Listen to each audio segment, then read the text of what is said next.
Hello, and Hello. welcome back to. Oh, hello. Didn't see you there. Happy to be here. Hi, welcome back to Ghostlight RPGs presents Future Reign, a Marvel heroic role-playing game where we role-play with each other. That's what we do here at Ghostlight RPGs. If you're new, welcome, and if you're not new, welcome back.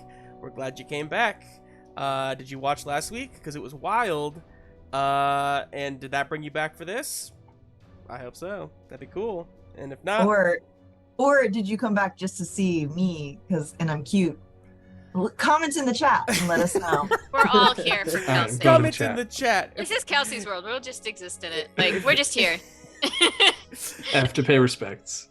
Kelsey's world. We play Future Reign. It's a Marvel heroic role-playing game, which is designed by Cam Banks, and we have given it some upgrades thanks to Cortex Prime, also designed by Cam Banks. You can watch all of our past streams on YouTube. Somebody want to drop the YouTube in there for me? My hands are busy doing things like this in nervousness. My hands are too busy being anxious. Speaking of past streams, last night we had a stream on this very same channel, my friends, and that was for a game called Spire. You Will Be Ashes. Graham, anything you want to say about that? I just keep pitching it to you like you have some news for us or something. It's awesome. Spire is it's called Spire: The City Must Fall. Is a game by Grant Howitt and Chris Taylor about drow who are working against oppressive systems, and in our case, we're like this kind of doomed group of insurgents taking people out. We've got a mysterious body that blew up some people magically, and anyway, very fun game, pretty dark. So anyway, come join us. That's Mondays at 7:30 Central. 7:30 Central, Monday nights. Enjoy that, and then tune back in here at 8 o'clock. I'm saying it like it's the end of the stream. You're here already. Let's just jump in. Bye, everyone. Thanks for coming. Hope you enjoyed. We use Ko-fi as a system for tips, and we love it when you give to us. I'm so bad at saying this kind of stuff, but listen, the truth is, all of these faces you see up here, we're doing this out of the love, the passion. But if you love what we're doing and feel like giving us a few bucks, if you can spare some, we appreciate it, because we are all artists and we all have to eat. And some of us have kids. Not me yet, but others do. Okay, before we go any further, let's go ahead. And if we know one thing, That's you're only a person number. if you have kids in a heterosexual relationship, right? People, if That's what I'm you're saying. new to the stream, Kelsey is extremely sarcastic. And wonderful. But I love Justin. Kelsey, tell us a little more about yourself. Why don't you tell us your name and your character's name, and also tell me, if your character owned a small business, what would it be? My name is Kelsey, she, they. My character's name is Johnny Storm, the human flashlight. And if he had a small business, he would be a sneaker reseller, for sure. But he only got into it after it became cool for white people. A sneaker reseller. Yeah, he's Okay. a sneakerhead, so he buys up all of the releases and then sells them at a crazy profit. Is there a cool Real name? douche- real Would douche he have a cool material. name for his business? Yeah, it's Hot Storm. Sick. Sounds good. Popcorn it over. Popcorn Hollis. Hello, my name is Hollis, Wilhoit, he, him, his. I'm playing Matt Murdock, also known as Daredevil. And if he were to own a small business, I think it'd probably be a failing law practice. Doesn't he already have that? Yeah. You were set up for success. That's I know. good. I was like, wait a second. Doesn't one of us already own a business? Yeah, I didn't consider that fact, but yeah, oh well. Or what You're about doing like I don't know, like a bookstore full of like religious texts in France, like down a freaky alley. Now I'm digging this vibe. Yeah. That's gonna be the next stream that we do after Future Reign. It's gonna be all It'd be about slice of life Marvel. yeah. Popcorn it to somebody else, Hollis. Okay, popcorn to Elise. Hello, my name is Elise. She, her. I'm playing Natasha / Black Widow, and I think that she would own a small not-for-profit that would be dedicated to deprogramming Black Widows / housing victims of domestic violence, things like that. Just like resources for. I don't think Black Widow is like a fun time gal, so she wouldn't be doing anything that's like, you know, a coffee shop or something. Like it would have a purpose beyond having a business. So that's what I think. I love that. That's what I think. I also love the term fun time gal. That's great. She's not a fun time gal. I need a barbershop quartet to sing. And I will popcorn it over to Graham. Hello, I'm Graham Ward. He, him are my pronouns. I'm playing Bruce Banner, who partway through the series cured himself of the Hulk, ostensibly, and is currently using 3 of the Mandarin's rings and has taken upon himself the name Remaker. Bruce Banner would never own a small business because he's far too volatile. However, I think that if he did, it would be something like, I don't know, business. It'd be like a non-profit energy conservation or renewable energy research, organization. That would be my guess. Totally. Cool. All right, Rebecca, have you gone? I have not. I sent you the popcorn bowl. Oh, thank you, popcorn bro. It's empty. My name is Rebecca Munoz, she, her. I play Rogue, also she, her. And I think if Rogue owned a small business, I think she would probably own like a fashion store or like a fashion line, but it would be like specifically for like differently abled people. And I think that it would probably be like the proceeds, or most of the proceeds would go to like mutant causes, and then also like just youth, homeless, and runaways, and aiding in that sort of a thing. So yeah, I think that's what she'd do. Empty popcorn bowl for Justin. Enjoy. Thank you very much. I'm gonna dump it and I'm gonna wash it and I'm gonna put it back on the shelf for tomorrow. Oh, How you're nice. a better person than me. I loved all those answers, by the way. I was really hoping that would spark some interesting thoughts, and I think it did, so that's exciting. Let's talk about... Sorry. Let's talk about content warning. This is a very serious discussion, you guys. We shouldn't laugh. Okay, listen. This is rated R content that you're about to witness. If you are under the age, enough for that. yeah, then you turn off the computer. Then get. So I Carefully. can do this. I just need to turn off like the viewing of the stream. Yes. Okay. Yeah, you should be able to still listen to it. We have strong language. We have graphic violence. We have elements of horror and despair. And tonight specifically, just because I feel like I should probably mention this, considering the state of parts of the world, we also will maybe dip, depending on how things go tonight, we might be dipping into gun violence and police state territory. So just forewarning, those of you who are playing, please remember your color cards. We use these for safety. Those of you in the stream, if you need to step away at any point, of course, we totally understand, and take care of yourself. Okay. Anything else, guys? I think we're good to just jump in here. Ugh. Everybody take a stretch real quick. Ugh. But no one redeemed it with channel points. Oh, dang it. I know. I used to think that all the time. Like, can I take a sip of water right now, or do I need to wait for somebody to spend points to do it? That's actually worth mentioning, because some of our viewers maybe are newer, and I think I probably only mentioned it on our first episode. But there are many ways to spend your channel points on this stream specifically. Oh, now we have to stretch. That's very good. But you can gift plot points to the players, or you can also gift assets. As you see on the screen right now, there's a Hulk Smasher asset that has been up there for a long, long time. So you can give it something like that. That probably won't be persistent, but, things that might be useful. So, keep those things in mind. And let's go ahead and find out what happened previously on Future Reign. After being pulled through a portal into an alternate universe 30 years in the future, our 5 heroes have set out on a journey to claim materials needed to make their way home.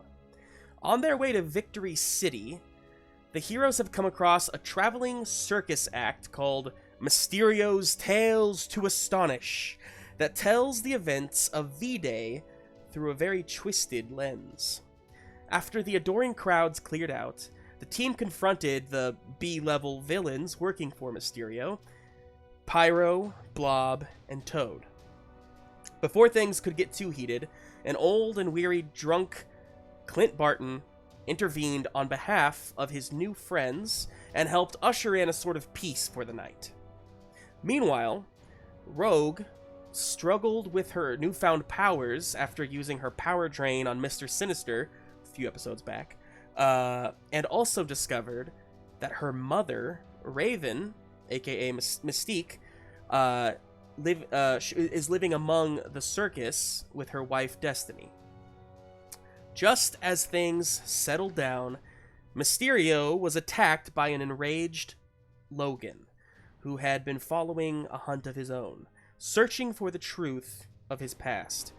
Mysterio reluctantly confessed to tampering with Logan's mind on V-Day, allowing him to slaughter his own friends within the X-Men. However, he also cited a dark shadow within him that forced him to do such things. Could he be lying? Possibly. But before anything else could be resolved, the whole camp was attacked by Dr. Doom, who blasted Mystique with a fatal blow and declared his war on villains. Alright, y'all. We jump in this action sequence here. No, I'm sorry. You know what? I forgot one thing. We don't jump in with an action sequence. Instead, we cut back. Flashback.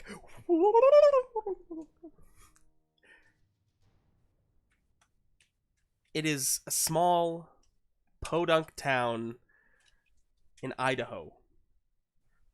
And at a car dealership, we find a small crowd gathered around a makeshift stage in the large parking lot. Here we find a ceremony of sorts. There is a large ribbon, and there is a large, awkwardly big pair of scissors. And in those, holding those scissors, we see a young, dashingly handsome Johnny Storm. Johnny, you were hired to do this this car dealership opening in Ohio. What does Johnny say? In Idaho, man. I take my job very seriously.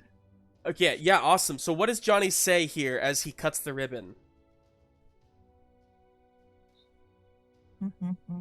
Going back. People of Pocatello, I know that you can buy a Nissan or a Kia a lot of different places in the state and the tri-state area, including Canada if you really wanted to get adventurous. But be careful trying to transport it back. You do have to go through Washington or you'll have a big issue. But you're going to choose Cole Nissan Kia because this place has been blessed by fire. And he shoots off a flame and then cuts the ribbon. There's a scattering of applause. Everyone's impressed. And I'm just like... People aren't like super sad. They're more just like, wow, okay, this is interesting. And then they kind of like go find the cookies and lemonade and start like looking for a car. So this is like the fourth of one of, it's like the newest of this car dealership. So they've got money. So the salesman, the sort of, I guess, the guy who brought you here, his name is The Herm. dealer primary. Excuse me, yes. Kelsey's bringing all that real world knowledge in here. Just kind of fixes his hair and comes up and says, Mr. Storm, I can't thank you enough for doing this again. I know this, this is the fourth one of these we've opened, and it's truly an honor that you've been present at all four of them. You know what? I wouldn't go anywhere else to buy a Nissan or a Kia in this tri-state area. Thank you so much. And I go to shake his hand and look for the camera so that I can make sure that, like, getting a good shot. They're looking at the people getting cookies and lemonade. There's like a reporter, and she's sort of just like talking, she's interviewing some like mother and daughter essentially about the day and what car they're gonna get or whatever. But yeah, you sort of grab her attention, and she says, the man of the hour, Johnny Storm, the Human Torch, member of the Fantastic Four, all the way out here in Idaho. That's right, Clarice. She says, my name is Jan, but that's fine. What do you have to say to the people at home watching? Always make a trip by Pocatello, Idaho, whenever you are driving to the Rocky Mountains. As you're saying this, your phone is buzzing. And but when doing improv, let Clarice hear. Oh, okay. Thank Yes, you. and Thank you, Clarice. Johnny. And she Hey, goes, I gotta get this. You guys, so good to see you all. So good to see you. So good. Hey, so good to see you. So good to see you. Oh. and your so good to see phone you. continues buzzing. Okay. And I answer it. Okay. You answer Hello. the phone, and the voice of your sister, Sue, beckons back. She says, hey, where are you? Dude, it's on my Google Calendar. You know I share my calendar with you. Anyway, I'm in Idaho. What's up? Okay, yeah, sorry. I can check the calendar. Okay. Yes. I communicate very clearly with the whole family. Sure. Listen, we may have something here, but, do you think you'll make it back in time? No, I can. Yeah, you know I can move fast. When do you need me there? I don't know. Reed's looking at it right now. He'll let me know, but Just give me like a TLDR. What's up? are you satisfied? Look, can we just can we talk for real? She Yeah? You can tell she like walks out of there's like a bunch of talking, and she sort of walks out of that room. She says, I've been thinking a lot lately about you and about us, and I don't want to do this like big sister thing, and I don't want to smother you or pressure you. Sue, are you breaking up with me? Johnny, What? you're wasting your potential. You're Noted. doing- Thank you. You're doing these like fluff things when honestly there's so much more you could be doing with your fame, with your talent, your skills, the gifts you've been given. Don't you feel a responsibility for that? I mean, yeah. I've been trying to like make tweets more about like eating healthy foods when you're growing up to try to influence people to like, eat fruits and vegetables.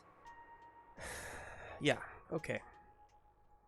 So And- what? I mean, is there something specific you need from me? Like, I'm confused. Look, it's not that you're doing anything wrong. I don't know.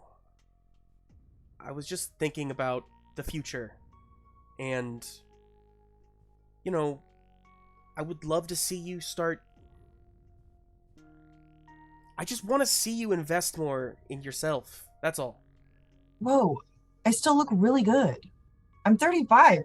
This body doesn't just come naturally. Okay. You hear there's like other voices. Sue, listen, I hear what you're saying. Just She... Go really ahead. quick. It's always been easy for you. You have Reed and you've had him forever. And like, it's not everybody just finds somebody that completes them. And I'm not willing to settle for anything less than that. You set the bar too high, sis. As you're saying this, there's like commotion on the other end, and she says, Johnny, sorry, I missed some of that. Hang on, and you realize you're getting a video call from her. Okay, I look at it. Accept it. Yeah, you accept the video call. I fix my hair, and I'm like, she comes on, and next to her is Franklin, your 9-year-old nephew. Hey, butthead. And he's like, hey. He says, I found the coolest quadrant. I found a new quadrant in space. Do you want to see it? Can I show you? Yes. Can I show him, Mom? And he starts like walking the phone over, and she's like, Franklin, bring that back. I need. And there's like it's chaos. It's chaos. Mm-hmm. As he's walking you over to like a terminal, you see that there's like you hear a voice. It's like, I want to talk to him. I want to talk to Uncle Johnny. And you see like he sort of tilts the phone down, and you see Valeria, who's 4, your niece, and she says, Uncle Johnny, I have a new joke. Okay, baby girl, let's hear it. Knock knock. Who's there? What is it again? And she like starts asking Franklin. They talk for a moment, and it all gets sort of like jumbled up as the phone starts kind of shifting back and forth. Mm-hmm. And you see the whole thing kind of go up in the air as you realize you hear the voice. All right, where'd you two skitter off to? And you hear the voice of Ben Grimm as he sort of picks the both of them up in his arms, and he says, sorry, Susie. You look away for 2 seconds, and, anyway. Oh, hey. What's up, hothead? What are you doing? Hey, you box of rocks. What's going on? Just on babysitting duty. Well, it seems like you're not doing a good job. Okay, you Love talk you. to your sister. Love you, hot stuff. Mwah, mwah, mwah. And it's around then, as he's like going to hand the phone back, that you hear Reed across the room say something along the lines of something sort of like alerting, I suppose. And Sue kind of goes over there, and he says, Ben says to you, oh, hold on, something's going on here.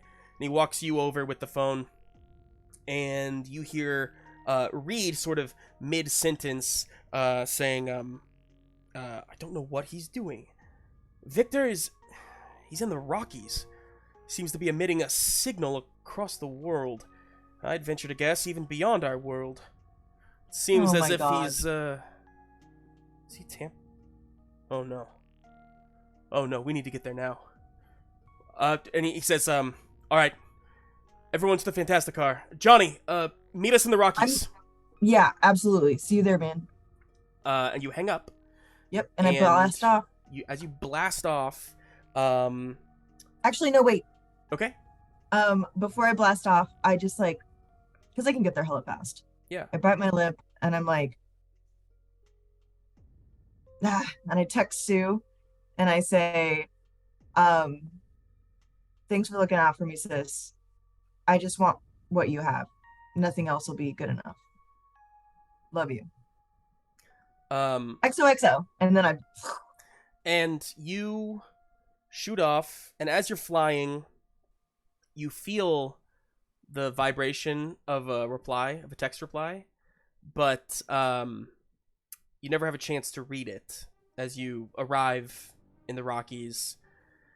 And we sort of know what happens next as you get flung far into the future, alternate future even. And your phone doesn't work here, so you never had a chance to look at what that text said. But as we find you now in the Doomwood, around this campfire, Dr. Doom hovers above the ground.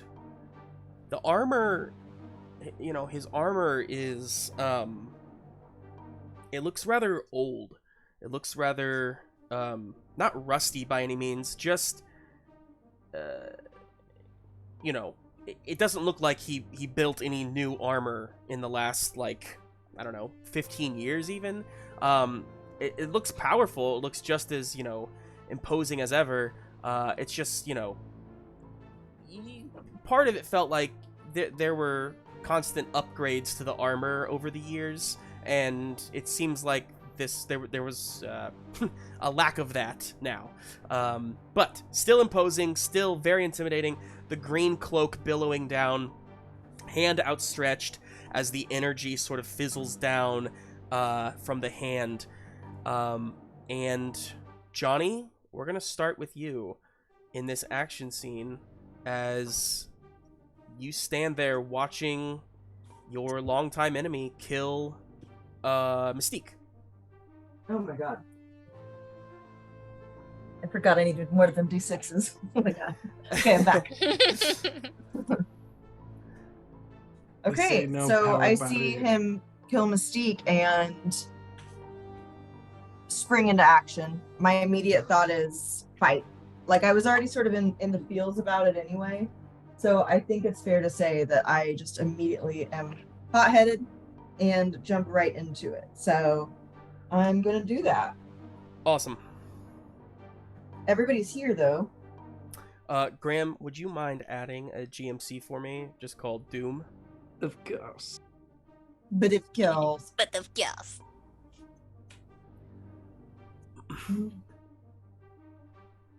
But he's the only bad guy here, right?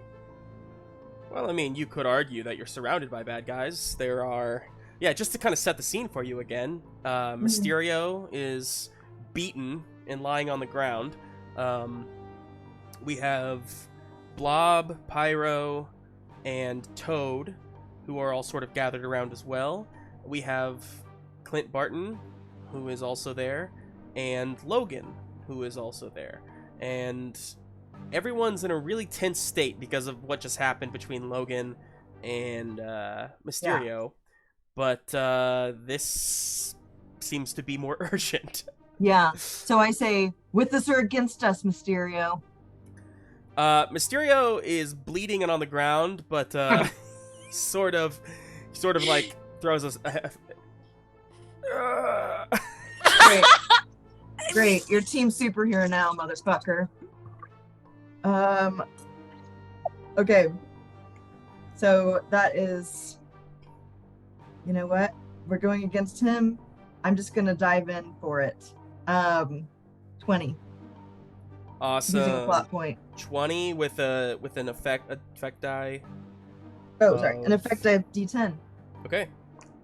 The thing that I want to do though is I am using the technology around him to focus my power, and I just like zoom like all the way around him just so that I can make sure that I'm hitting like weak spots. Like I'm really trying to be strategic about this attack because I've fought this motherfucker so many times. So I'm using all of that knowledge and the fact that I know it's not just like punch, Totally.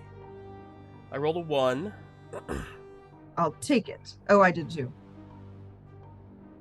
You did too? Yeah. Okay, I'll take yours first.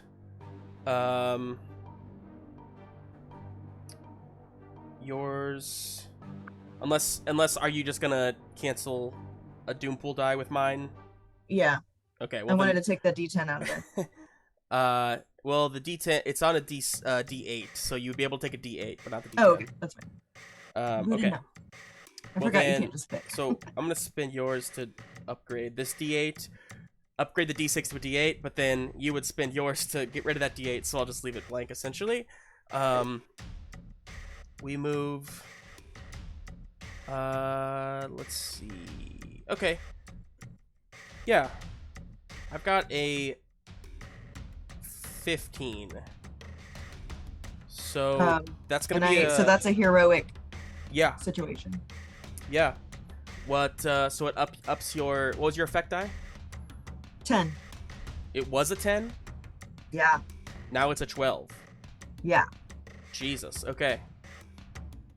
I Cool. win. Just kidding. All right. What do you do?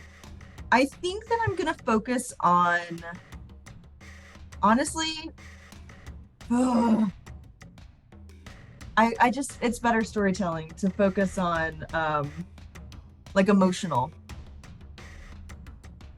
So what I want to do is fuck with him. He is not expecting this from me necessarily because I have this idea. I think that this is this world's doom. And I've been thinking about this for a while now. I think he's the doom that sent us here. And I think he was planning on me fighting fire with fire. But instead, I want to make him feel vulnerable. And I want him to understand that he is at a disadvantage here. Even though there are only 5 of us, he is up against a fucking storm. And I say that to him. I am not the Johnny Storm that you think you know. I am better than that, and I'm smarter than that. You watch as his body just sort of almost like paralyzes upon seeing you as you like whisk over and say all of this. There's just like a stillness across him. And yeah, he takes a D12 of emotional stress. Absolutely. The only thing that you hear him utter is you. And if that was too quiet for the mic, it was you. Okay, who are you passing to? I want to pass it to Doom. Okay. Oh, can I just have a minute? The Doom pool, Justin, look at yourself. Look at yourself. Look at what you've done. It's ridiculous.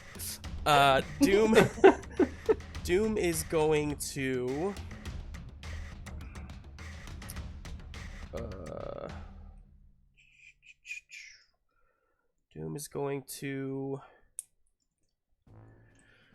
shake himself out of it, and he is going to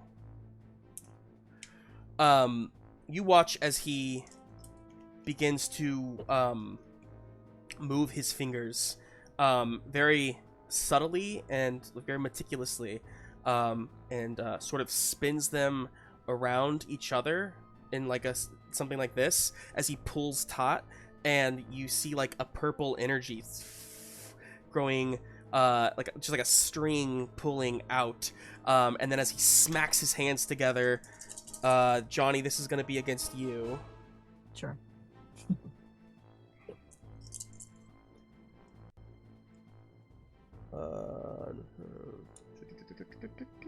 Okay.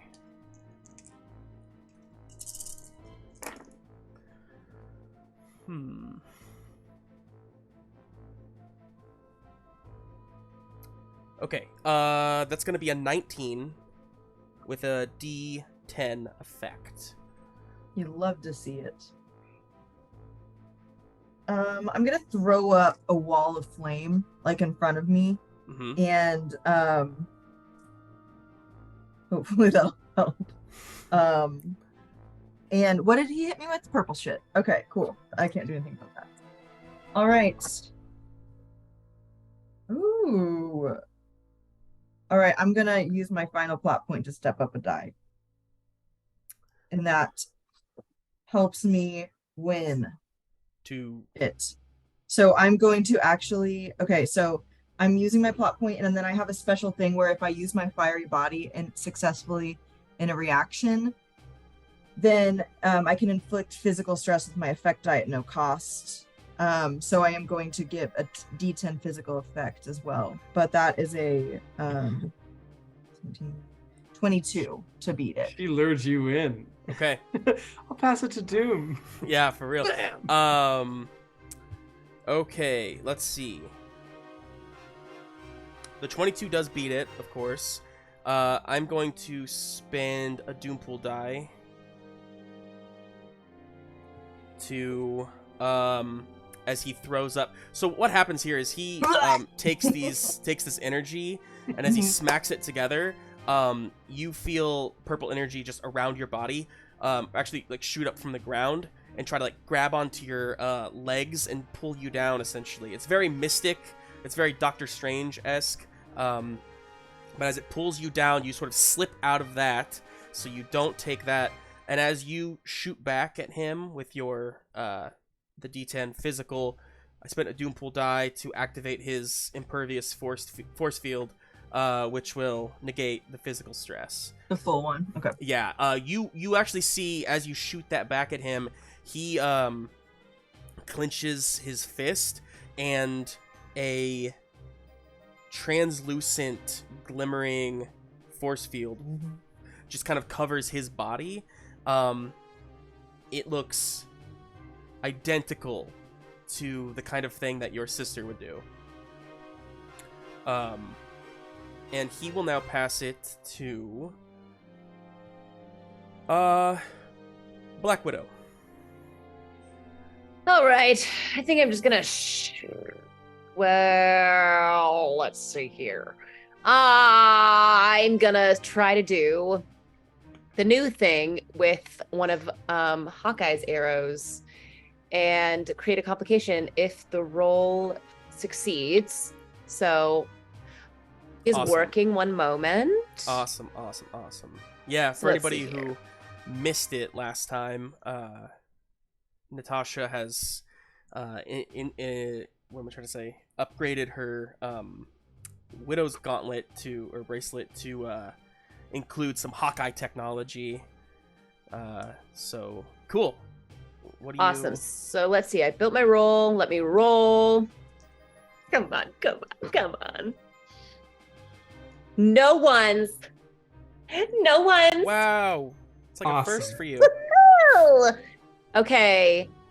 So, let me read the, let me just make sure I'm doing this right.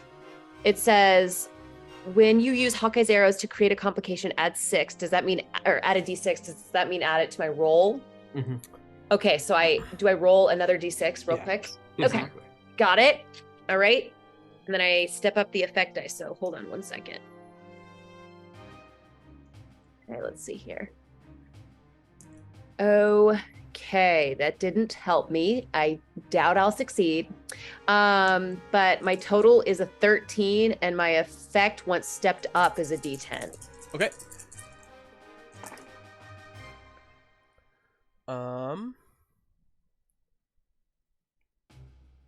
Okay, yeah, I will beat that. Yeah. I've got a 15. Actually, let me check one thing. Okay, no. Cool. So yeah, you, what does it look like when you shoot it? I think this will probably be like my first time because we just fixed it, right? So that would Yeah, make sense that yeah. it would fail. Like literally tonight you did it. Yeah, exactly. So I don't know. I feel like I probably was fiddling with it, whipped around and just shot one. It was probably like a bomb arrow or something like that. And it just comes out and it probably like is so strong that I'm not used to it and I recoil and it misses. Well, and I think as you shoot it, you shoot it off,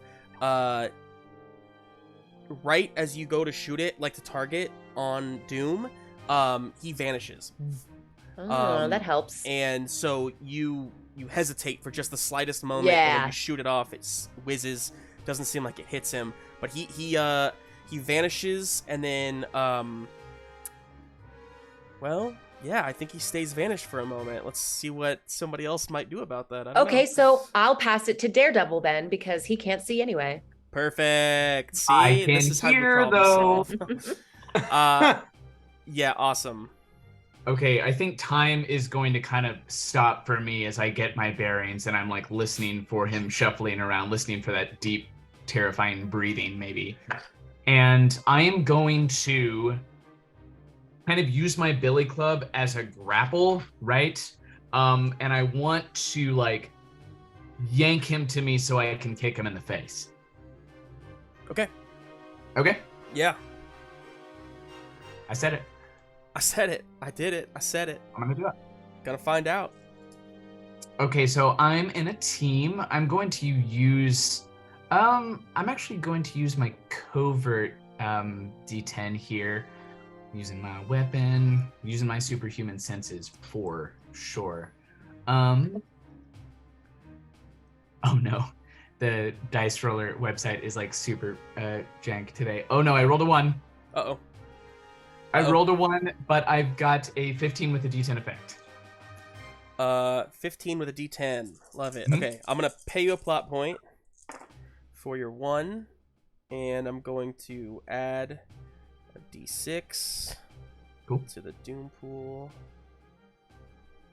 And then I got, let's see, you said a 15? Yeah. Oh no.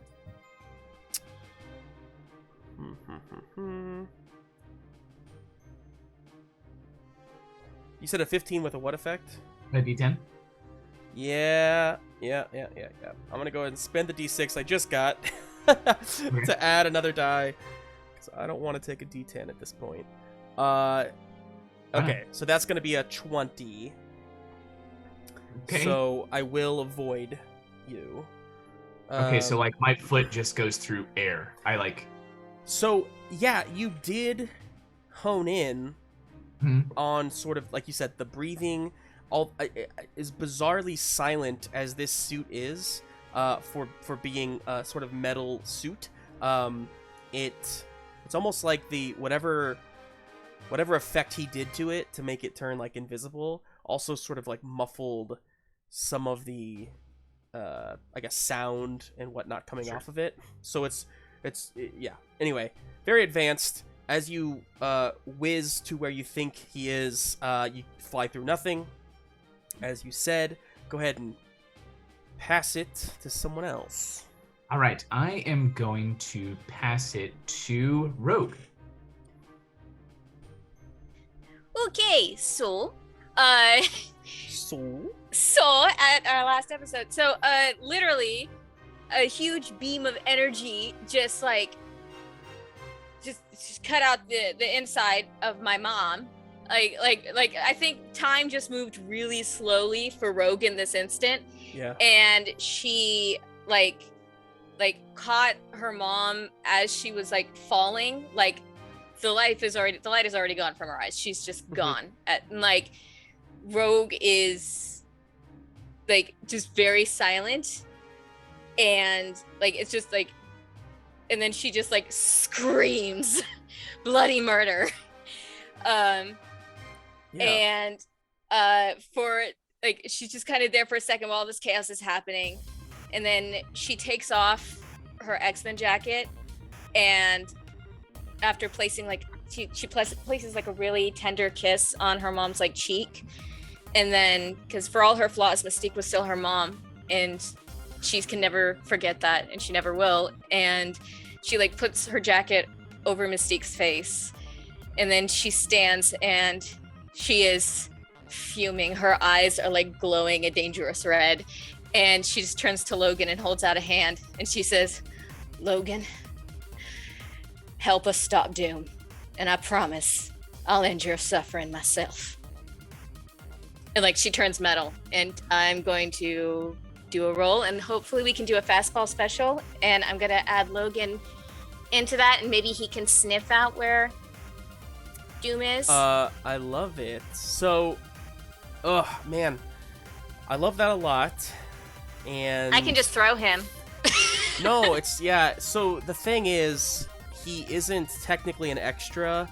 Oh, okay. But I mean, I want you to be able to use him because what you just did is so awesome. I'm gonna say maybe the payoff here.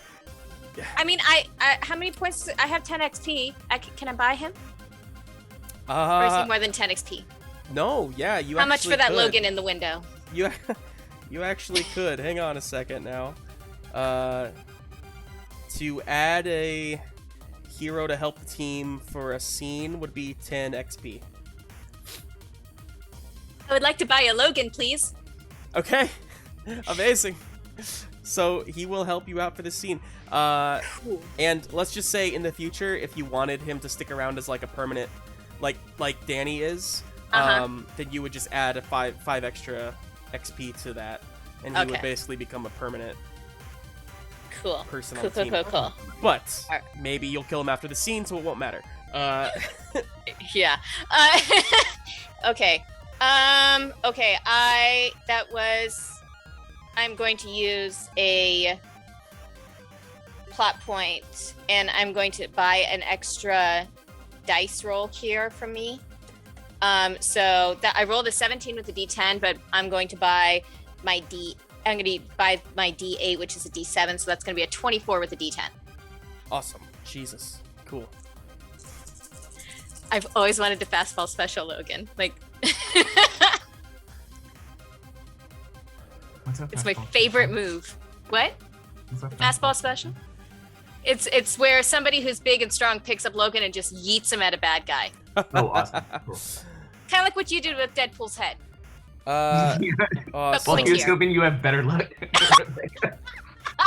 Well, I rolled well, but it's not going to be... You said a 24? Mm-hmm. Yeah, not going to beat a 24. Yay! I got a 21, so... yeah. What's the effect? That is going to be, I think... Let's just call it physical. Okay. How much was it? That's a D10. D10. Physical stress. Yeah, I think he will just take this one. So that's a D10 physical stress on Doom. As you know, the moment of like the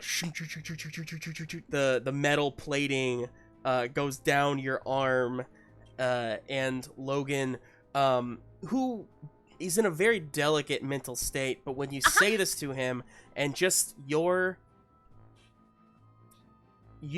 face asking him for help, that's it. That's enough. And so he just leaps into action, forgetting everything else, and like leaps up into your hand.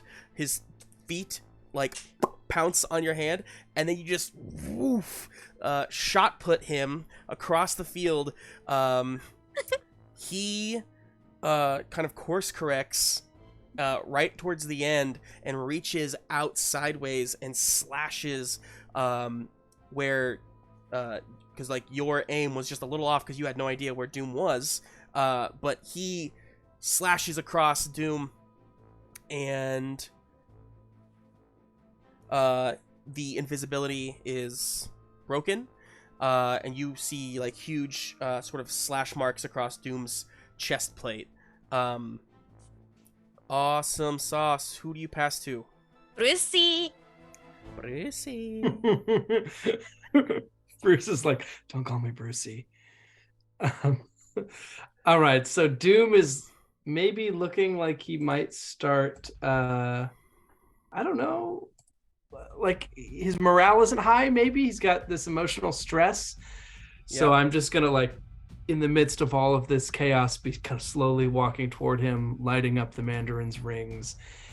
And I'll say, Doom, there's nothing you can do to stop us at this point. You're too far outnumbered. Stand down and we can discuss a plan. If you won't work with us... Oh, and I'll look over at Johnny and I'll say, if you're not with us, you're against us. Echoing his speech from the last episode. I love it. Yeah.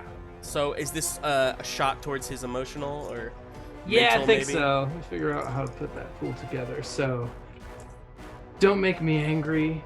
Being kind of intimidating. I'll use mind control. It's like a light mind control. Just a little. I'm not taking over his mind. I'm just control. Influencing him. Sure. Team. I'm gonna go with. I don't have much to back me up here. Maybe I'll just make a reference. What science thing can I say to him? I'm like, science buddies. Science buddies. I'll say our minds should work together. There's no reason why we should be wasting each other's energy butting heads. Cool. Does that count? Yeah. I'll take Okay, it. good. I'll buy it. All right. until you Here we beat me go. with it, and then I'll return it. All right, I rolled a 1. Woohoo! Hooray! Everyone's happy about that. Yeah, we all are.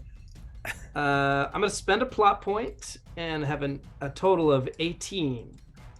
Okay.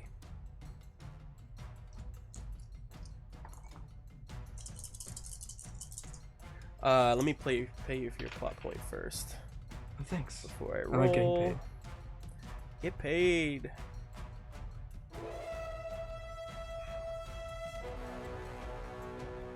The Doom Pool is looking a little dinky. It's a dinky little guy. Yeah, the way that I built Doom, I'm realizing it draws a lot from the Doom Pool, which I guess is sort of appropriate, but also kind of wiped it out clean pretty quickly. Okay. I like these numbers. I got an 18. I forgot what you said you had. It was an 18. So Shit. tie goes to you. Me. Okay. I'm not submitting one of my D10s just to get out of that, so. My effect dies D10, so I'm just gonna step up his emotional stress beyond 12, right? That's, yeah. And I'll just like fearlessly walk right up to him. Rings glowing, mind control kind of blaring, and I'll hold out my hand and I'll say, "Can't we be friends?" Anyone who knows Bruce would see that he's extremely angry and he's like on the verge of losing it, but he's trying very hard to keep his cool. You say this to Doom. There is a moment where he reaches his hand out to you slowly, like unsure, but maybe approaching a handshake. And as he, well, no, I can't. Okay, I gotta go. You stressed him out. I mean, you did it, right? So, I mean, it doesn't mean he has to be happy about it. no, but the fight is over. He can't keep fighting. So, Okay. Okay. He just reaches out and hugs you. It's better. I imagine Doom being intimidated would look a lot like Doom just strategically deciding to stop.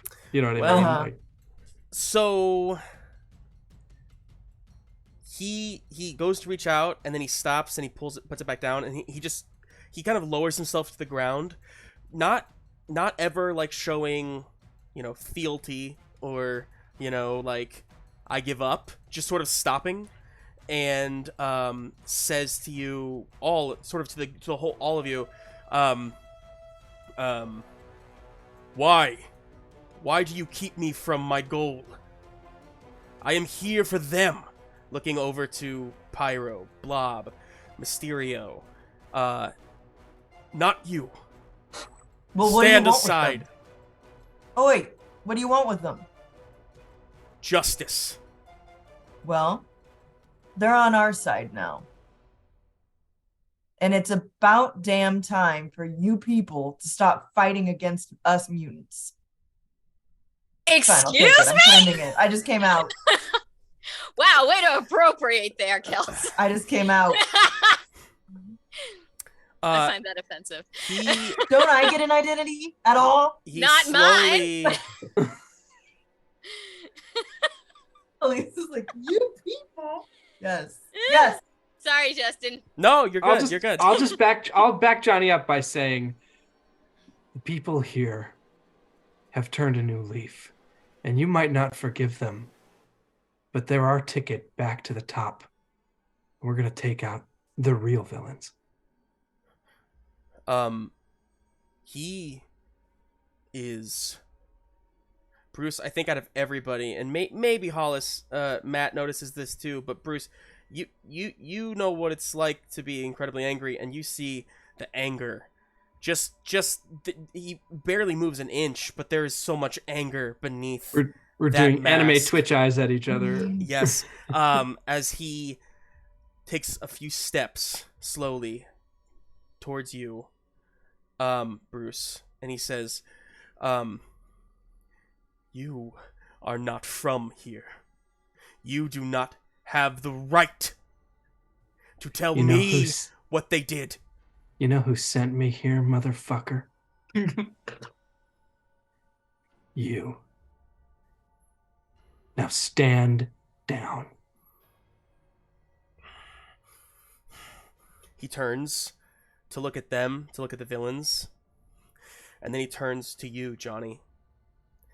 He takes a step towards you, and then he sort, it's like this awkward stop, like where he like almost like forces himself to stop coming closer to you. And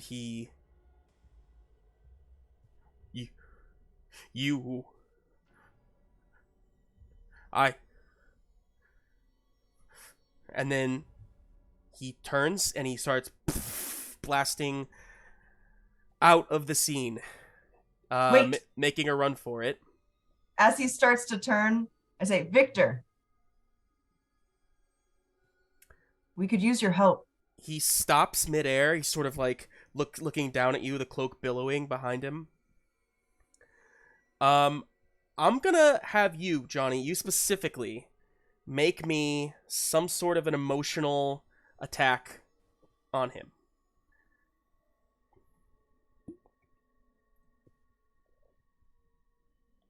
While this is happening, Matt, Danny, you can see her. She's like, she too is in, like, she's kind of pissed because she never had a chance to like get in there and like get a hit on him, and you can see she's kind of like raring to go. Like, like you can almost tell the second he touches the ground again, she's just gonna like tackle him and like take a few swings. Like, she is like ready to get in this fight. In that case, and I hate to do this, but almost like you would a cat, I kind of like grab the back of her shirt firmly, right? In still like this kind of fatherly way, but I said, you need to stand down. Let this play out. You'll get yours. I know what I'm going to do. I see you parent like I do, Hollis. Oh God, I will not be parenting. I'll just create monsters, clearly. Oh! I'm going to approach Doom.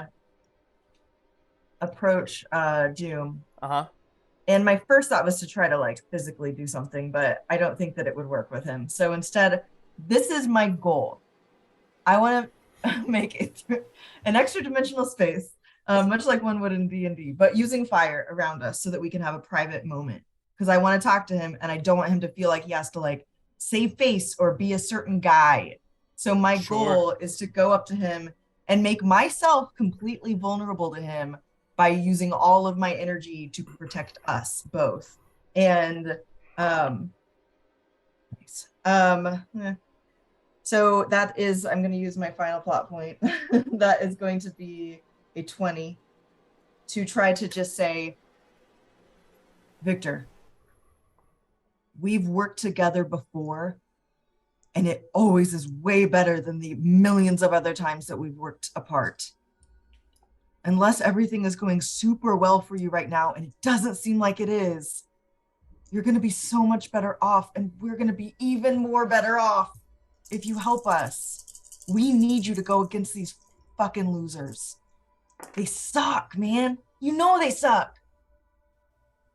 This isn't fulfilling. This isn't something that you want. I hate to say this, but I feel like I know you, man. The flames around you, sort of keeping the two of you away from everyone else in this moment. You got a 20? Yeah. Okay. And I didn't use hot-headed hero there. I was using my childlike whatever. Yeah. Which I don't use very often in this world, but never grows up.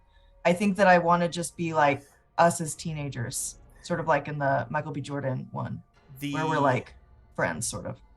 You say all this, and you see a slight bit of like a hiss come off the mask as it slides up and reveals a face of a young woman, about your age, actually, Holy shit. in her early 30s. Ooh. And Valeria? she's been crying, you can see already. And even though she she looks incredibly emotional, her eyes, Johnny, her eyes they tell you everything you need to know in that moment. This is not your Valeria. I mean, it is, but it's not. She is, Doomy? yeah, I mean, she's got a darkness in her, for sure. But it's... He's an INTJ, and that's okay. We can work with that. I don't know what that means.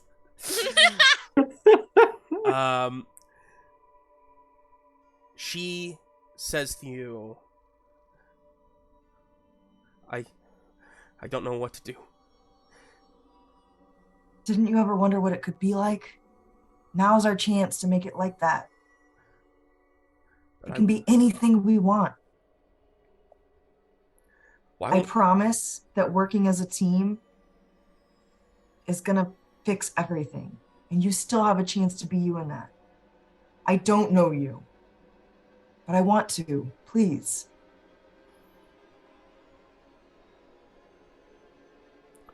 She reaches out and holds your arm. Just like touches your arm. And you can feel she's trembling. And she says, I don't know how to be that, to help you. I can show you. I promise. Just put your mask back on and say you'll be there. That's all you have to do. That's the start. And then we'll talk about it. We'll figure it out, okay? You don't have to do anything until you're ready.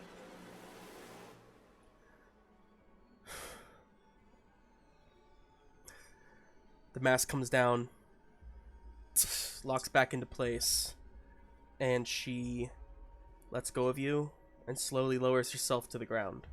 Mm-hmm. And I put down the flames and I say, it's a deal then. And I walk away. And yeah, Johnny, this is Valeria Richards. This is your niece in this Doom suit. And I mean, I think I don't know when it hits you here, but she killed Mystique. I think it hits you and maybe all of you that she's wanting to kill villains. Like, that's seemingly what she came here to do. And it sort of dawns on you all the other villains you've seen dead. Oh, like pinned to the billboard and stuff. Yeah. Omega Red on the billboard. Does she have the armor? She's not wearing it, no. But No, but did she have it? That'd be We're good. talking about the vibranium armor? Mhm. Yeah. I think. So anyway, Johnny, you're the one who sort of... Well, I mean, all of you can sort of understand that Doom might have been the one who killed The depth all here. of these Yeah. people. There's a lot of... Johnny, movies. you're the only one who knows that this is your niece. Yep. As Doom sets back down onto the ground, everyone's sort of like... kind of tenses down. Except for Daredevil, you have a hard time with Danny. She's pushing against you. She's like, we gotta get him! What are you doing? Does she seem like out of control? Like, is she going to break away? She looks like she wants to, yeah. In that case, I'm going to, and I hate doing this, but I think in a swift move, I'm going to bring her hands behind her back and tie them with the swing line. Whoa. Okay. Wait a minute. We're just letting Doom go? Listen, everybody here has done things that are not okay. And I look at Wolverine and I look at Rogue again and I say, we have to start again somehow. And we can't do that if everybody's continuously trying to get revenge. And I know this is fresh. And I know this isn't fair for you. I know. No, you don't. But you also know we can't do it without him. Can't we? What good can he do? What good could he do more than anybody else? Well, he might be able to get us some of that Beskar armor. What is the word? I love that you So said sorry, Beskar. that's all I can say. Man, no! You're looking for the word vibranium. If right? Pedro Pascal's Vibranium. here, I'm gonna flip out. Vibranium. Yes, that. You might have that. Oh, so I see the price of my mom's life. I see how much a mutant life can mean to you. I understand that you're hurting. She turned over a new leaf too, and what did that get her but a hole in her stomach? You did. From your precious Doom. I understand. No, you don't. None of y'all do. You guys you keep forgiving. You keep forgiving those who deserve to crawl on their bellies.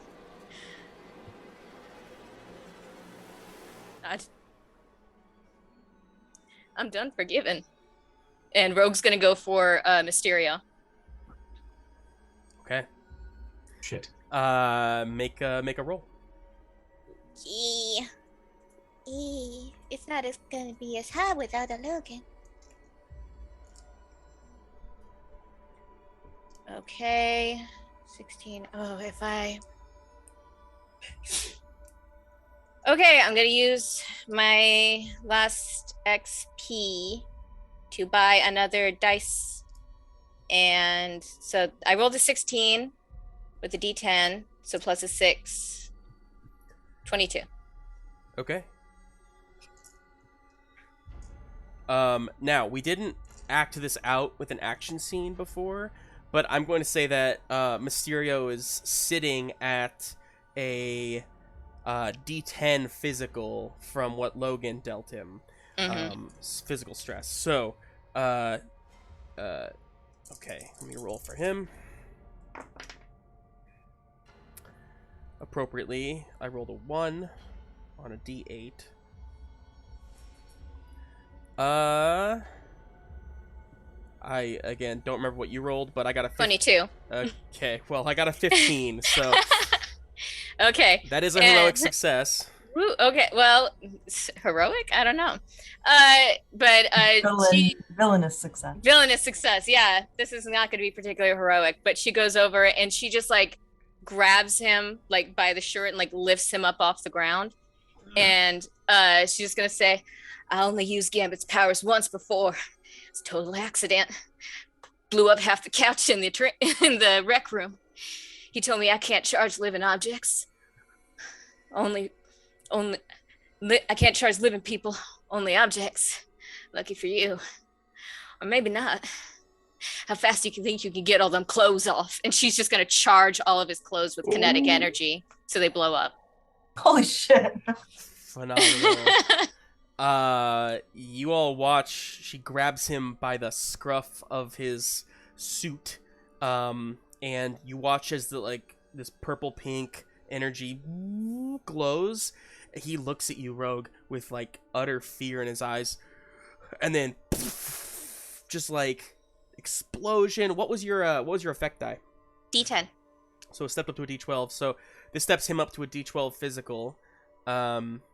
As he, I'm assuming, do you let him go? Yeah, she charges him up and then just like shoves him away. Yeah, so he just kind of explodes midair, and kind of topples to the ground,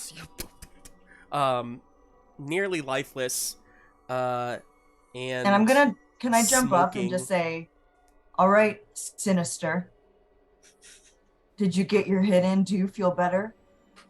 If not, I suggest walking away until you do, because that is the last hit that you will get on an ally of mine. And Rogue's just gonna walk away. Cool. She's gonna look to Logan, but she's gonna walk away. Logan. She said, "I've had it with you humans. You're all the same." You walk away. I'm gonna follow. I'm following her. Okay. Hollis? I think I'm going to, now that like the conflict is over for now, I'm going to undo Danny. I'm going to turn her to me, grab her by the face, and say, is that what you want for yourself? I need you to take this in. Is that what you want for yourself? I just wanted to... I just wanted to be like you. Yeah. Silence. I don't have anything. I'm gonna follow. I'm gonna go to Rogue with Black Widow. I'm disappointed and absolutely disgusted by myself.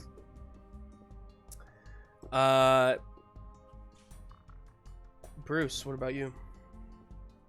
I think Bruce was over in the corner doing breathing exercises and looking a little green Ooh, baby, yes. for the first time in a while. Um, But yeah, just like cut off from everybody else. okay. Typical like ripcord. I need to get out of this situation. We Sorry. no, don't be sorry. This is great. We go into a transition scene at this point. Still at sort of the campground. It is nearly dawn, so those of you who think you might get some rest, can do so, but I don't know. Everybody might be a little too on edge, so we're definitely want to get some scenes in here. So does anybody want to start? Yeah. And also, step back. Any stress you have. I just did it all. Great, thanks. Thank you. Thank you. Yeah, I want to find Rogue, and my goal is to just not calm her down, but just bring her, center her a little bit. So I find Rogue. I feel like, tell me, Rogue, do you think running away? Do you want to talk to anybody? Like, what do you think? I think she's still reeling. I think she's kind of stuck in the angry part of her grief in this instance. And so I think when Black Widow probably catches up, they're probably like in a clearing or something. Well, now it's a clearing. I guess we'll just say that like Rogue is just blasting at trees with her vision. Yeah. Just hot tears coming down, and because you've gotten to know her, you probably know that this is more of a tantrum than her actually being a dangerous threat. She is just upset and doesn't know how to deal with it. Okay, so what I'm gonna do is just very carefully and calmly walk up behind you. I'm there, I'm not sneaking. And I just kind of place my hand on your shoulder and I'll say, I'm not going to pretend that I understand what you're going through, but I know a thing or two about righteous indignation. I know that was extremely difficult to watch. And there's nothing I can say to make that better. But we're all still here, and we all still care. And we're all going to do what we can to help. It's just not fair. It's not. I wish I could tell you that there was something I could do to help, but it's just not fair.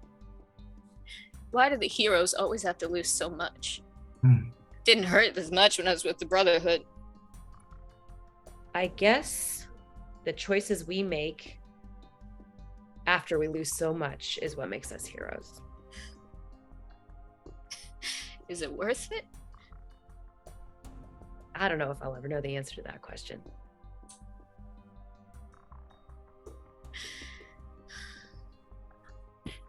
Yeah.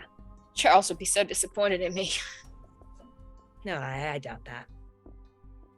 I think that we all make difficult choices, and sometimes the choices are made before we can make them.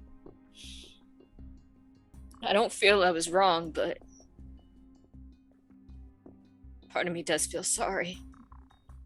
I know To you you, not to Mysterio. I understand. I understand.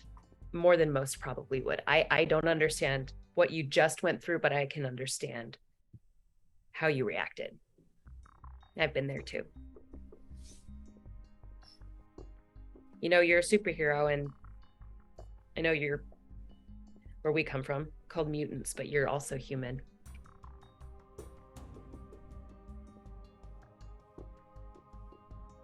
And I'll just like to give her a big hug. I think she'll hug her back. She's not saying anything else. She's just, I think she's actually probably just gonna cry. Yeah. Mhm. Yeah. Yeah. Beautiful. As we move over across the campground, Doom is giving everyone else a wide berth here, standing over on the side, just not even really sure what to do. And Kelsea, I don't know how, if you are with him right now or not, but nobody else is going close, and seems perfectly fine with that. Yeah, I want to make more of a show of checking on everybody else first. Yeah. Like, I want to be very clear that just because Doom is with us now doesn't mean that he takes priority over everybody else, Sure. Yeah. Elise got a plot point for grief counseling. Thank you, Elise. Hey, thanks. Do you want to do any scenes with that, Kelsea, or are you just sort of doing that well? I think I'll go around to all the villains, check on them, check on Logan. It's really just like a patting him on the leg and being like, good game, Yeah. And, I mean it, just some taglines, but like genuine ones. So it's very different from when he was at the car dealership and he was just like making these fake connections. Like, he's actually making authentic connections and asking and checking and like being real. And, but then when he gets to Logan, I would like to have a scene. Okay. Yeah, you make your way around the group. Logan is sitting sort of, again, on his own, not so much like distant from the others, but definitely in his own place, sitting on the ground, just staring at the fire. Thank you for coming back.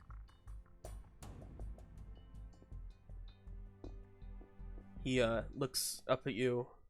He says, "Well, I didn't come for you. No, I know. I was hunting the trail. Something, there was something left in my head. I could feel the sensation of it, and I held on to that, and it led me to Mysterio." So what's next? Are you willing to help us and try to do some good? Wolverine's voice. Oh. Sorry. It's allergy season and my It was rough today. yeah, I'm having a rough time. He says the trail, it doesn't stop here. It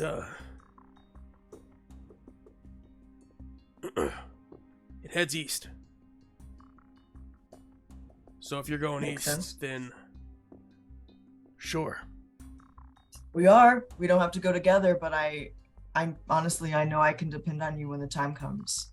We're gonna fix this. There's no fixing this. We can't fix the past. Period. it will continue to be what it was, and it will continue to be devastating. The only thing we can do is decide what we're going to do next. That's the only thing we can do. And like I said, I hope that when the time comes, you will make sure that you do the thing that means that other people can have a chance. And I don't know, that's the Logan I know. Again, thank you, and I appreciate you. And I'm sorry. I'll leave it there. Yeah. Nice. And then I also check on Mysterio, and again, just like Mysterio's being tended to by Toad. Kind of just like putting some, I don't know, goo on him. some creams. Some goo from his yeah. tongue. Some creams, some lotions. Yeah, he's just licking Mysterio's body with his That's healing what's happening. his healing tongue. Yeah. His healing tongue. Yeah. Does he have that? He does now. This is a Secondary different Earth. mutation. That's so Yeah. gross. It's a secondary mutation. It's his. It's his But I omega. also, like- He becomes an omega level mutant at some Aw, point. I want to go Omega home. liquor. I hate mega liquor. But I get over there and I'm like, it's like when you walk up to your dog who's licking its vulva repeatedly, and it's like, on your own time, Toad. Like, just trying to get it to stop. So that's what I do. All right. And Cool. I say, I'm looking forward to having you on the team, man. Heal up. That's all I need to do. My team can come to me if they want to. Okay. Cool. Who else? Anything from Graham or Hollis? And then I think I'm just we'll gonna be circle back kinda- around to everybody else if you want to do more stuff too. But I'm just gonna camp out outside of the like tent or area where Black Widow and Rogue had their conversation, just like so I could be a middleman in case anything like breaks out violence wise. We get the Um, impression this like carnival traveling theater troupe thing is wrapped up, right? Yeah, probably. yes. Okay. It's- So maybe The like it was in mid kind of teardown or breakdown as all of this started happening essentially. So but they're not going to be traveling anymore, right? Because they're helping us to go defeat the villains. Yeah, I mean that seems the boss is like beaten to a pulp. I don't think this crew knows exactly what's next for them. Okay. So yeah. Here's what I would like to do. During the night, you hear the grinding and twisting of metal. And anyone who wakes up just sees Bruce standing alone with one fist up. And the whole contraption, caravan, everything that's not useful to us is slowly like folding into itself and compacting just little by little. And then I am going to that cool like Magneto forming new metal constructs kind of image.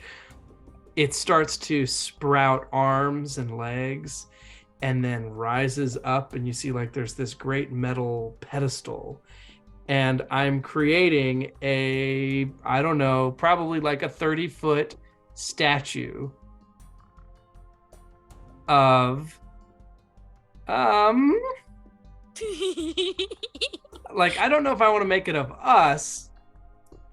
I want to make it a statue that celebrates and inspires the people of this world in imagery that would appeal to them. Maybe just some like gender neutral forms reaching out towards the sun. Wow, that's beautiful and artistic and much Thank more you. than Bruce was probably capable. But yeah, he'll do like his version of that. It's probably not very artistic, but it's to get that idea across. I want to create something that will inspire people. Turn this propaganda machine that's been rolling around into the opposite of what it's been doing. That's beautiful. Does your character wear a little beret when he's doing it? As You can remake one. Take him out a shirt. Graham, you're finishing that up as the sun is rising, and sort of peeking over the monument itself. You sense somebody is sort of near you. As you sort of glance over, you see Danny walks up. She's maybe been looking at it for a while. She walks over to you. She says, here. And she holds her hand out to you. I slowly reach my hand out. She drops in your hand a trinket. It's the small it's the miniature figure you made of her in a heroic pose. That's And right. she says,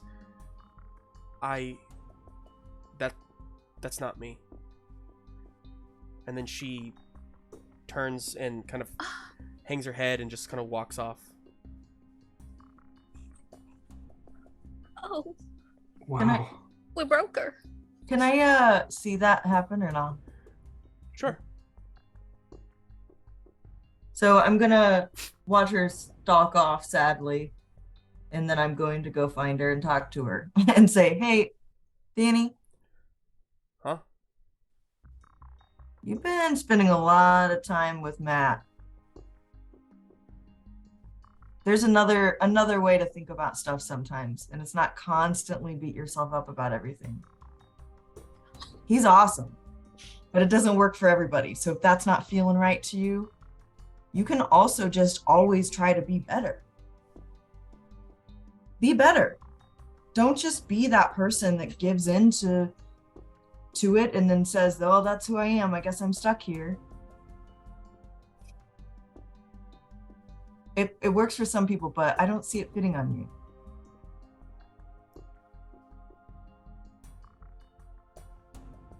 Thanks. I'm really happy to have you here, and I'm really happy to see you continue to grow. Thanks for making me proud. And I walk away. You walk away. Everybody's walking away from Danny.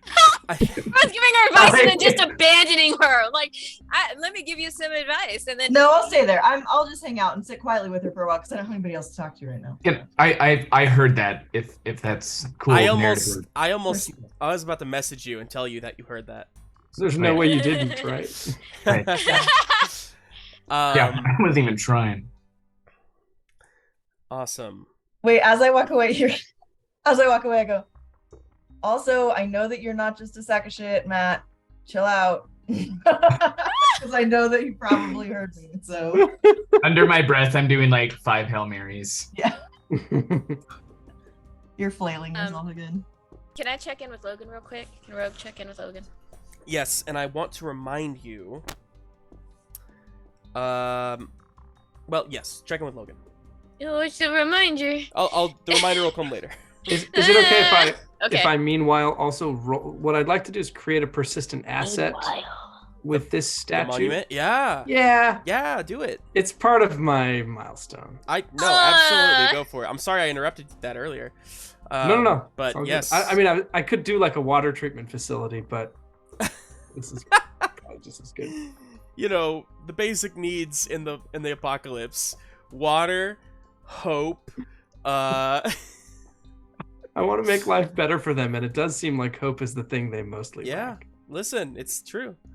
Yes, go ahead and roll for that. It's just against the Doom pool. It's against 2d10. I don't know that. I mean, unless you roll really poorly.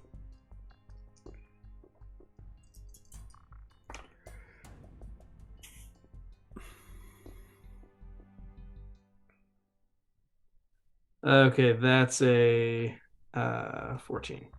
Okay, I got an 11, so you're fine. Okay, it's a D10 persistent asset. I'm spending my plot point. Great. I'll let you name that and come up Yeah, I'll with it think about what to here call it. while we shoot over to Rebecca.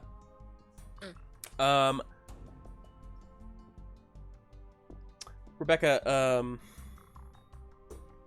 Logan is still sitting there. The fire has died down to just some, smolders. That's not really a term, but you know what I mean. And he still sits there as you approach. And maybe if there's a moment of silence, he says to you, She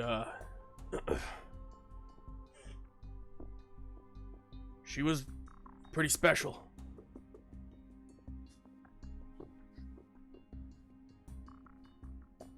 She made our lives a living hell, and you know it. Absolutely. Still. I know my mama's back home. She's still alive, but this one was different. She was sorry. And she meant it. I could tell. I don't think mine will ever get there. And I'm sorry. I took your vengeance from you and I had no right to overstep.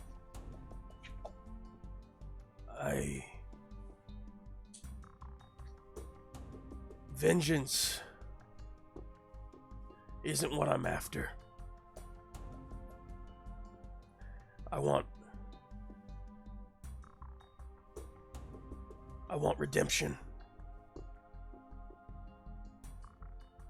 I want peace in my mind.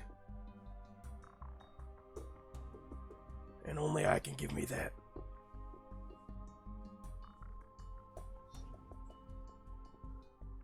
He stands up. He puts his hand out to you. And Rogue takes it. His hand is so rough. You watched this body being born like weeks ago. And already his body seems so weary and lived in and just rough.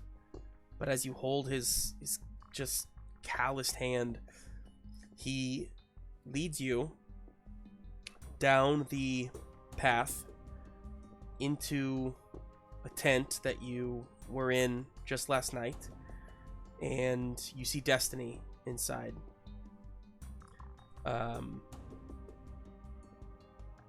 This whole thing sort of sends deja vu for you as you remember Mystique taking you by the hand and bringing you into this tent.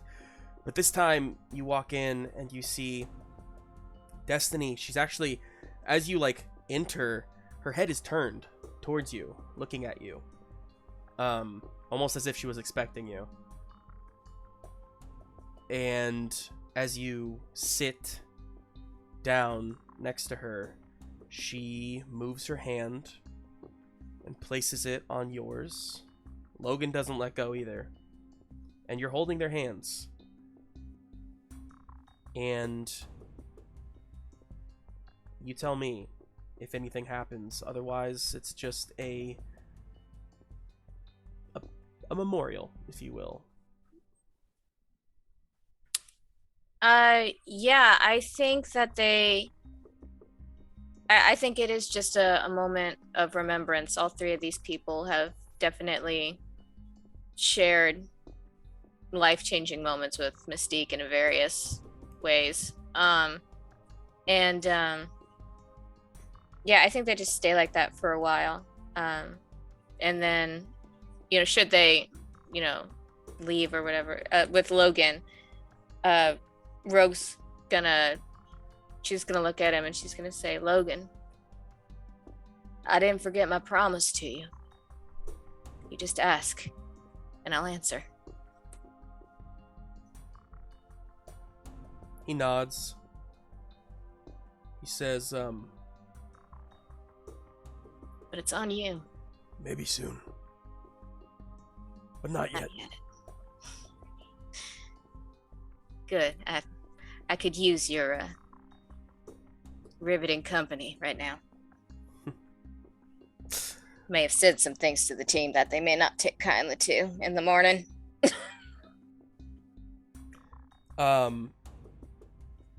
He just squeezes your hand and he says, that's what family does. And before we go to our break, we're going to do one more scene here. And when we come back, we can do some more. But I just want to kind of do this one before we go to a break here. Natasha, you are I don't know, maybe you caught a little shut-eye. But you're sort of woken up in your tent just by the feeling that someone is there, someone's watching maybe. And then you're put to ease, or at least off guard, by the knowledge, just the sensation that it's Clint. Yeah. He's sitting kind of behind your bed.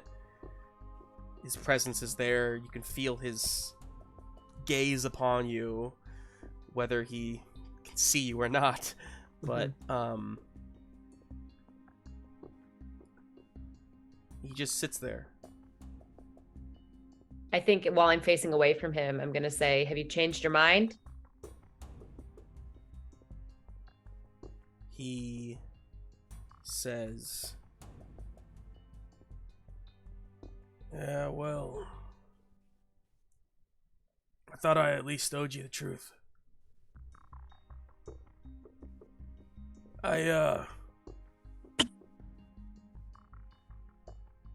was a coward. I walked away when they needed me.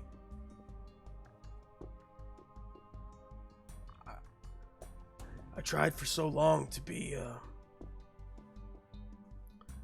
someone like you. And when you were gone, it was I lost my light a little bit. But then I found it again.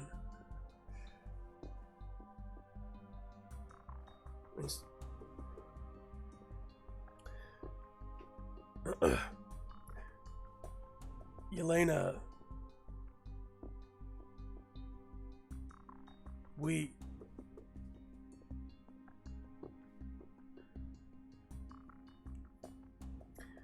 when she left,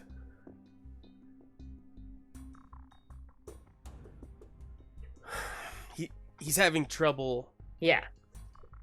Of course. And he keeps trying it from different angles. Yeah. Not sure of how to. I will at this point have stood up. I walk close to him. So if he is sitting facing me, his shoulder and I'm facing this way, he's facing that way. We're shoulder to shoulder. I put his bow on his chest and I say, fix it. I need your help. I'll do what I can before I get home. He kind of, as you have the bow on his chest, he kind of takes your hand and just holds it for a moment. Yeah. And he says, we need to talk about her. Another time.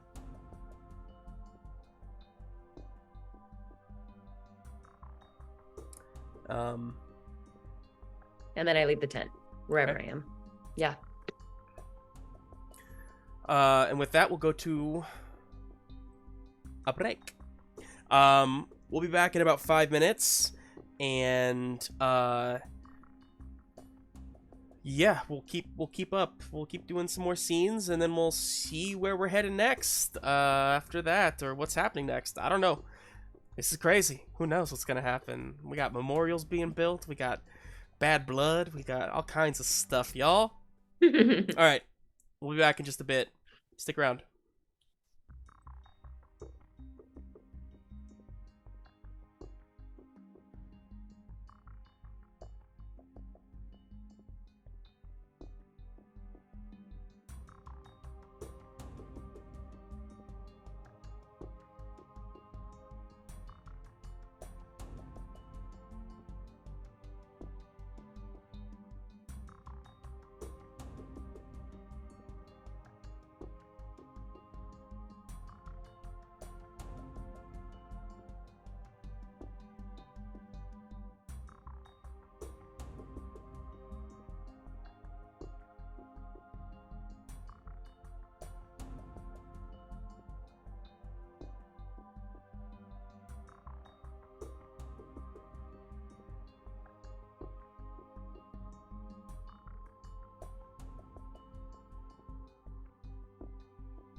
And we're back. Hello, everybody.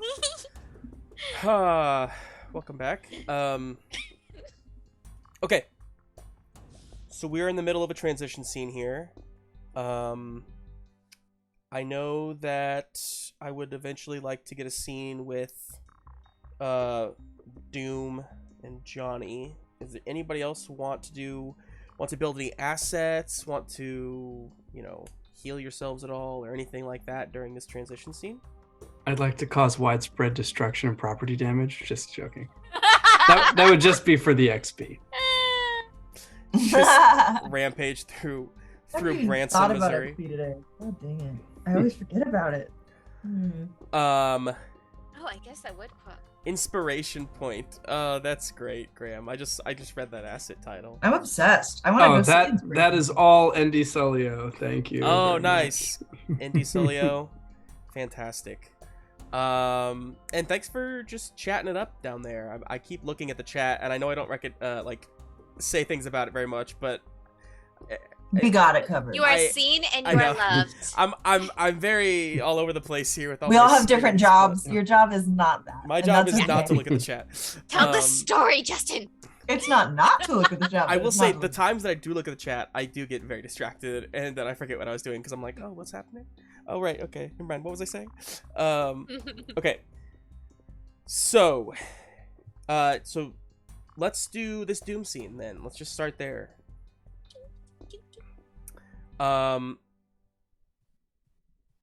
Johnny, you find Doom, mask on, everything, inside of a tent, sitting, just like waiting, almost like a robot that needs to be flipped on or something, just kind of stoically sitting there.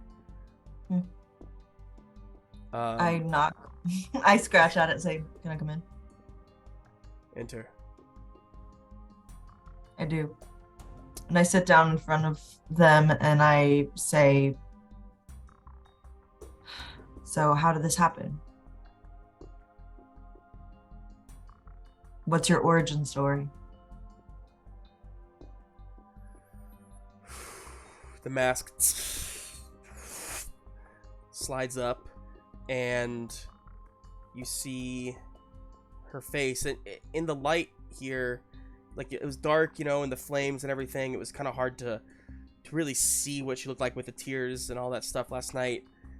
You see her, she's a beautiful young woman. She looks just like your sister. It's uncanny.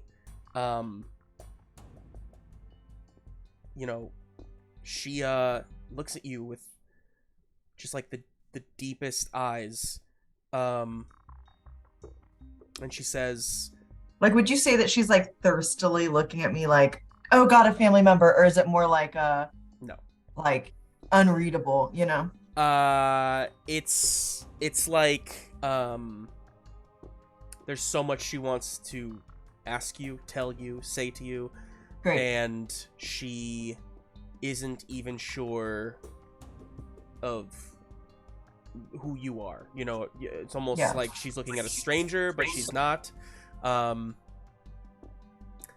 She says,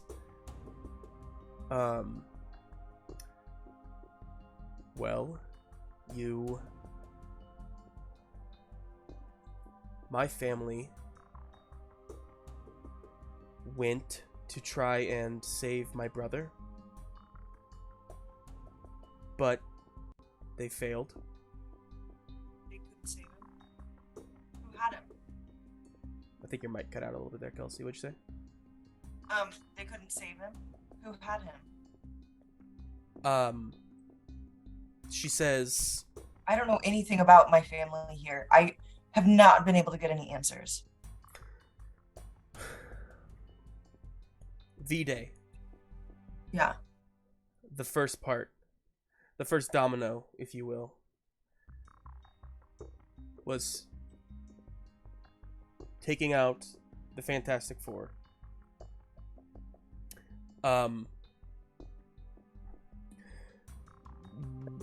They were brought in. They were ambushed. Franklin, you weren't there. You weren't there. You were off somewhere. I was 8. I was 9 maybe. And Franklin was 13. He was eager. He was controlling his powers well. And when the call came in and the Human Torch wasn't there to help, Franklin convinced them to let him step in as the 4th. Oh my god. And they went, and they left me in the Baxter Building, the most secure place in New York City. And they died. That's putting it kindly. What the villains did to my family that day, well, you can understand why I will never forgive them. You don't have to. No one's expecting that. Everybody that has had to live through this will never forgive themselves or the people that they are trying to get revenge against. That's okay. She says, it's not so simple. I've hunted them. I was taught when they didn't come home, I waited. And you arrived. The other you.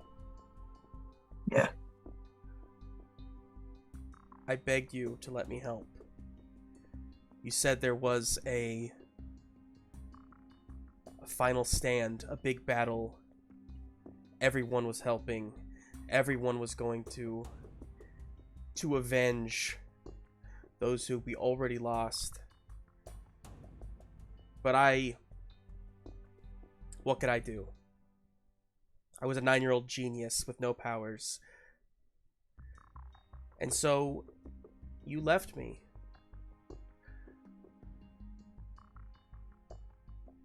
And you didn't come back either. And I was there in the Baxter Building when New York exploded. And nobody was left. And the villains cut up the country and Wait. Sorry. Keep going. And eventually I realized there was no future for me in the fucking Baxter Building. So I got out. And I went to the only person that I thought I could remotely trust. And that was Victor. You know, he's always liked me. You know that he named me. You know that he helped save me as a baby. I've always had his ear. And I knew he would help me. Because there was no one else. And he did. I lived in Latveria for a long time. And Is that where he is now?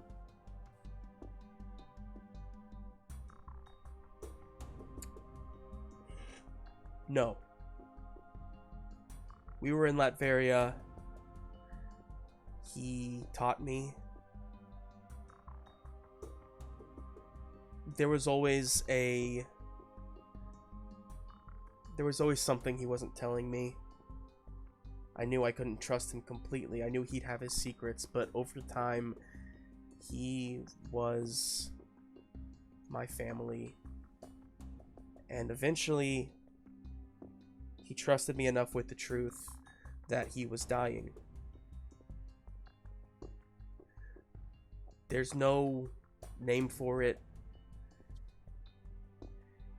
After all of his experiments, after all of his cosmic travels, his body was killing itself. He was searching for a cure. He was desperate. He told me he'd even tried going as far as reaching out into the multiverse for other versions of himself, others who might have found a cure for this condition. Oh, great. But it failed. He never got past building the machine. He couldn't figure it out, and he refused. He was too proud to ask for help. Wait, so did you use the machine?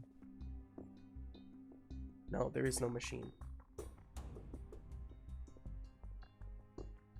Okay. He died. Victor's dead. He left it all to me. He trained me. I took his suit, and there was only one thing left to do, and that was use all of his training, all of his resources to come back here and to finish what I had wanted to do from the day that I was trapped in the Baxter building. Stop the bad guys. By any means necessary. They deserve worse. But I do what has to be done. And I came back, and I started with Magneto. Oh. It wasn't hard. He was already doubting his path. I knew I couldn't overpower him, but a few words here or there. Guilt. Yeah. He was gonna kill himself anyway. She looks Honestly, at you. Valeria, First of all, I'm sorry. I'm sorry about all of this. And I should have been there to help. And I know it wasn't me, but it was me. It's what I would have done, and it fucking sucks. I'm sorry. I want to be better, and that's what I'm trying to do now. But at this point, why are you focusing all your energy on all these little,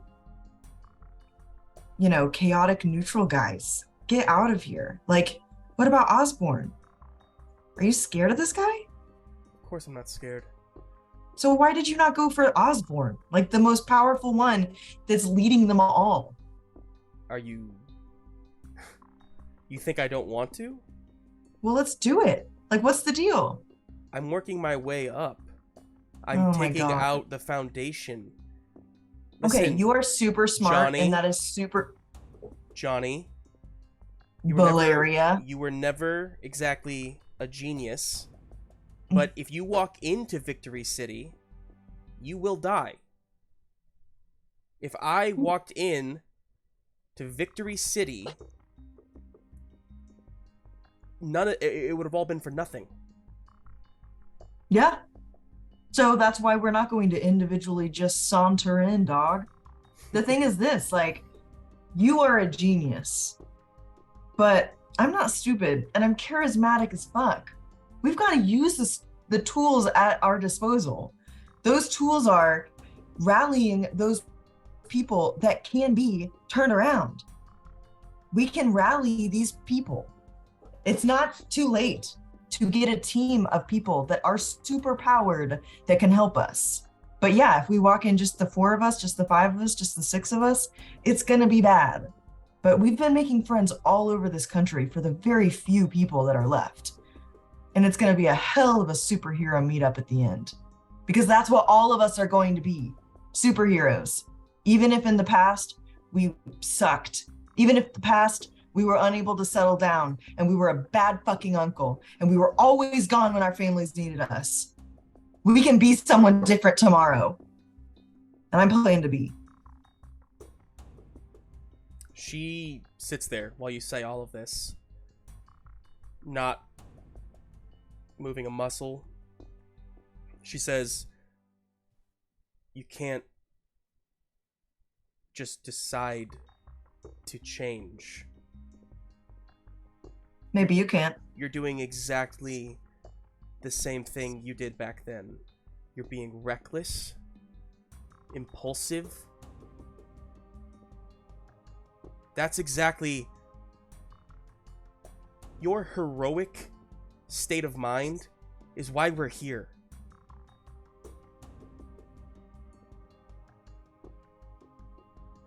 So let's work together, switch it up.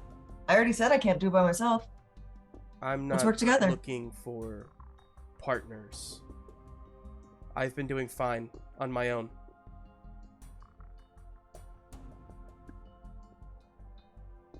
This was a mistake. She stands up. I hope we see you there. Her mask closes. Mm-hmm. She walks out. Cool. I'm planting the seeds. I'm not worried about it. Cool.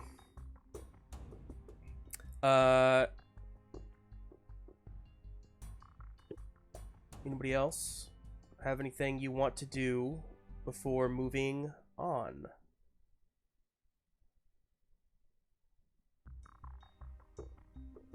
I kind of do, but if everyone else would like to move along, we can move along. It's a conversation that can wait for another day. You've had a whole moment. What? Go for it. Okay. Well, Rogue just needs to talk to Johnny. See, I didn't even know it was about me yet, and I already said go for it. And now definitely triple. So I think Rogue sees Doom flying away, and you guys, were you in a tent? Is that where you were? Yeah. And I think she's gonna enter the tent, and she's just gonna say, "See your friends leaving." I wouldn't call Doom my friend. But we gotta make hay while the sun's shining. Is that good? Is that a good like Missouri phrase since we're in Missouri? Trying to be like, Not even close, shit. you know what? I'm gonna stick with my thing. You stick with your thing. I'm really like, yeah, that's fine. I think that's a good idea. Yeah. I'm sorry Wait. for No, I think you should. causing all that drama. Made a real ass out of myself, but I'm not sorry for what I did. I wouldn't expect you to be. Thank you for your apology, but I would like to apologize too. I can't possibly know what you're going through and how that felt.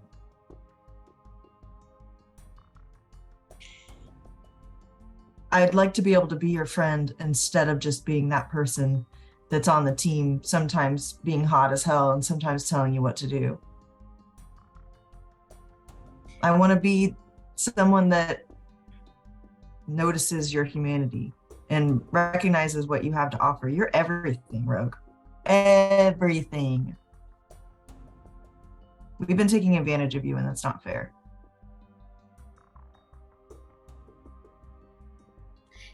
It's nice to see this this new side of you. Still hot as hell, though. Well,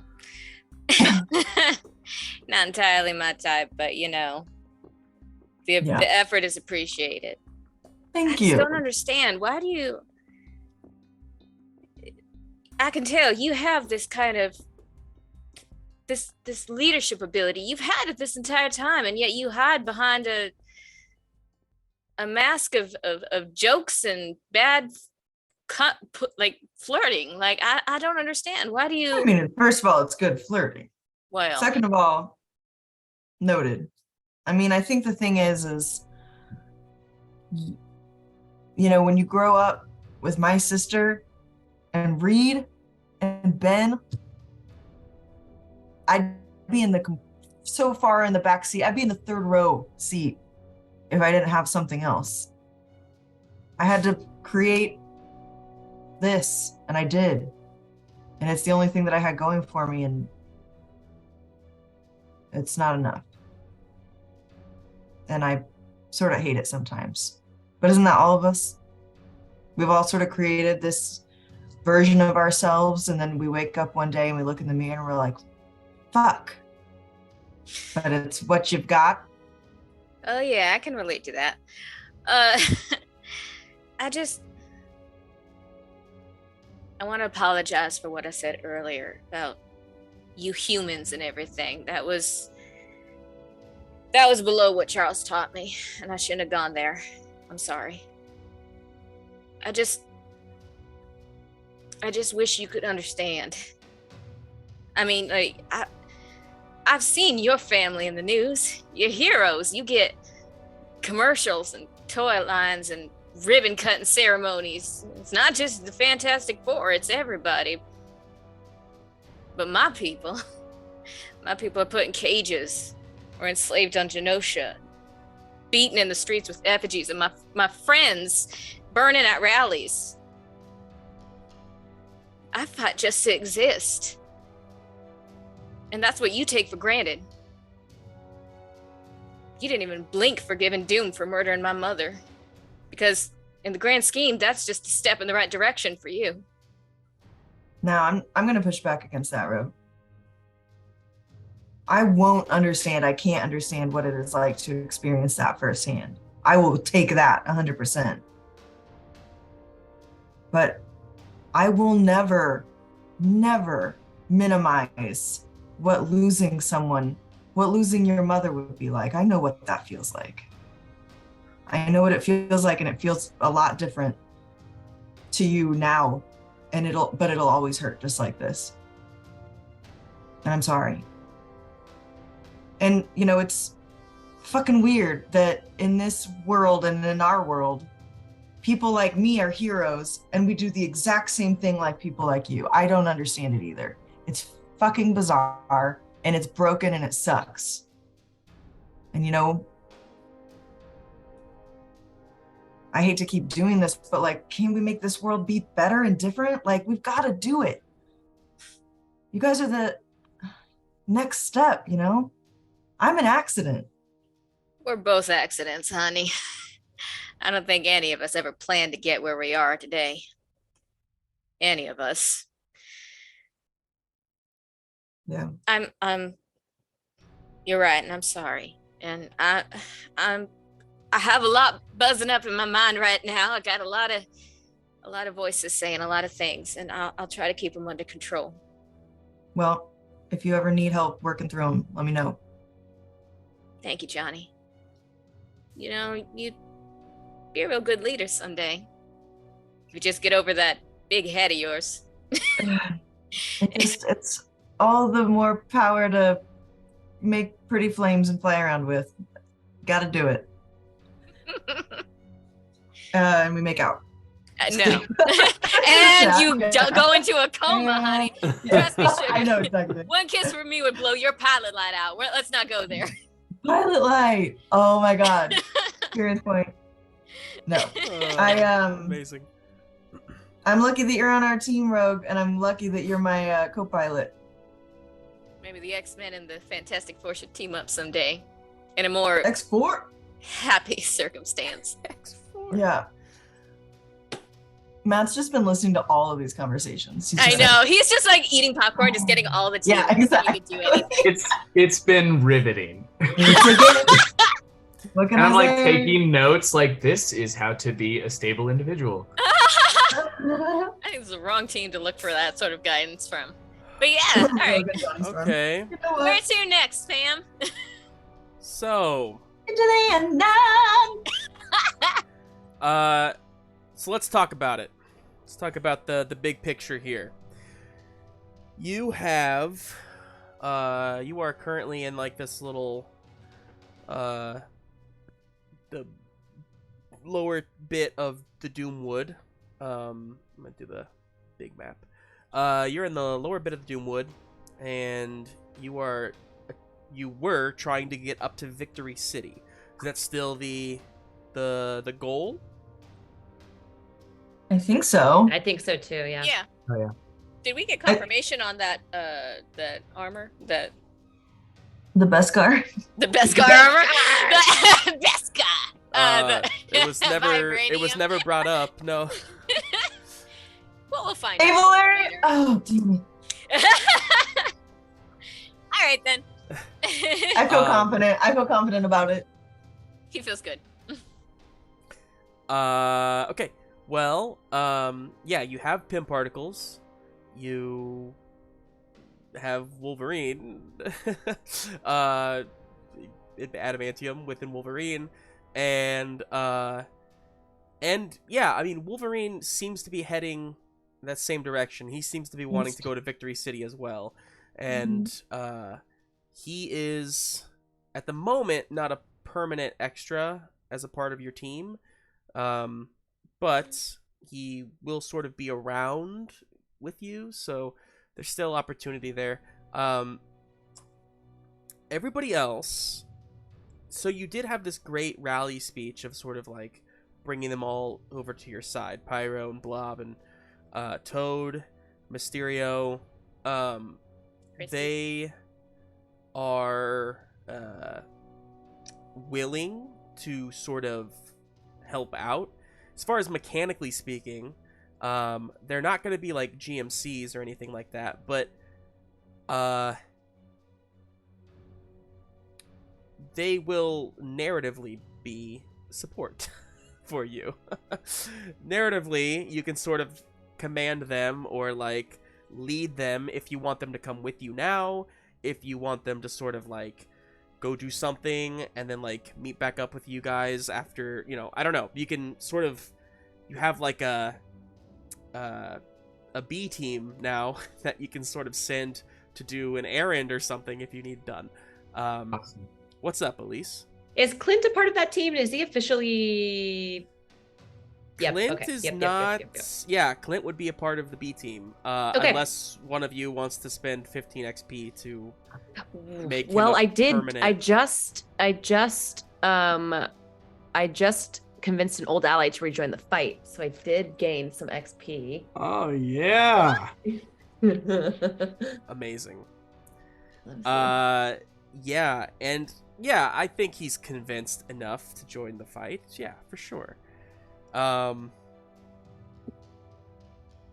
Yeah, I know we're not at the end of an act necessarily, but I'm just gonna keep that in mind. I do feel like you guys should be able. I mean, we only have like a number of episodes left, so I don't want you to like reserve all your XP at the end of the act. You get to use it, and it's like, cool, game over.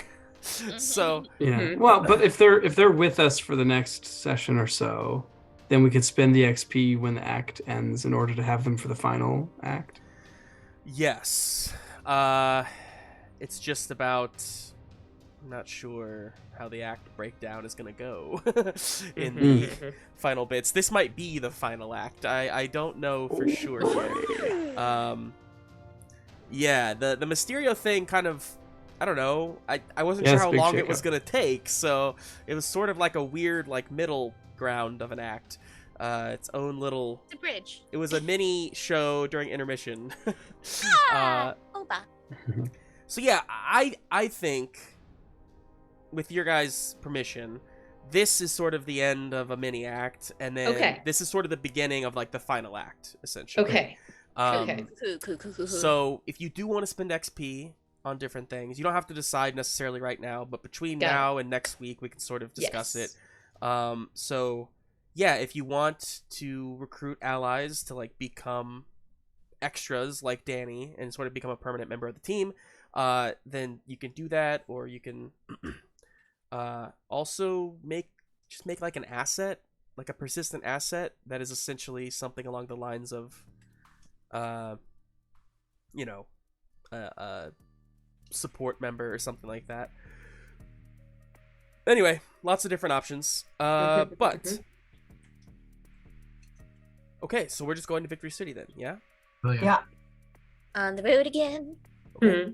That's a Are bit of a you? jaunt. What do we By anticipate horse. are our big obstacles or anything we want to do on the way? Or is it pretty much just We're gonna be cut there. upward toward the city and that's it? As Just far travel? as far as the city goes, are you asking? Well, like, is it just like we're expecting to have kind of a hard land journey up to Victory City, and other than that, we don't anticipate any other steps? I would recommend talking to these people a little more about Victory City. There hasn't really been Great, a lot so- of talk about it. So pretend I just asked that question. Awesome. Hawkeye. Fantastic. Yeah, if you you find Clint. He okay, yeah, give me a second here. So yeah, Clint has his bow. You find him sort of just doing some basic training, kind of getting the gears working again in his body, as everyone is sort of like packing up the tents and everything and like getting ready to leave within the next hour or two. And you ask him about Victory City. He says, "Oh, well, can I call you Bruce?" Of course. It's kind of weird, huh? Yeah, it's been a while for you, huh? Yeah. It's okay, Clint. Still me. Probably more me than you've ever met. Okay. Well, Victory City was my responsibility prior to back when everything first went down. We were in hiding for a long time, and when we got organized enough to sprawl out, Victory City was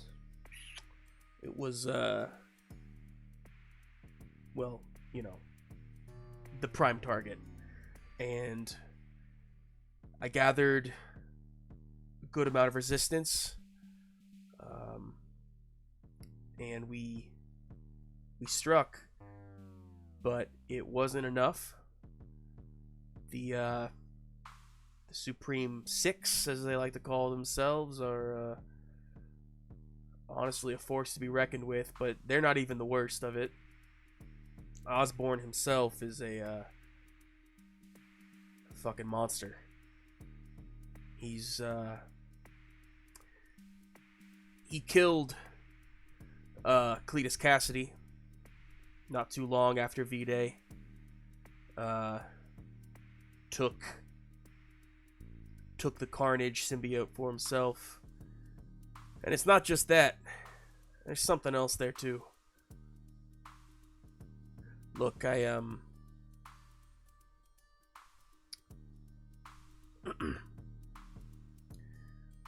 when we failed that day, the group scattered. those of us that survived went our separate ways. I gave up because the thing that I was fighting for left me. The person I was fighting for left me. Yelena was she was a sleeper agent. We had she worked her way into Osborne's good graces. She killed the right people to earn his trust. She worked her way up, and she was our ace in the hole that day when we tried to take Victory City. But she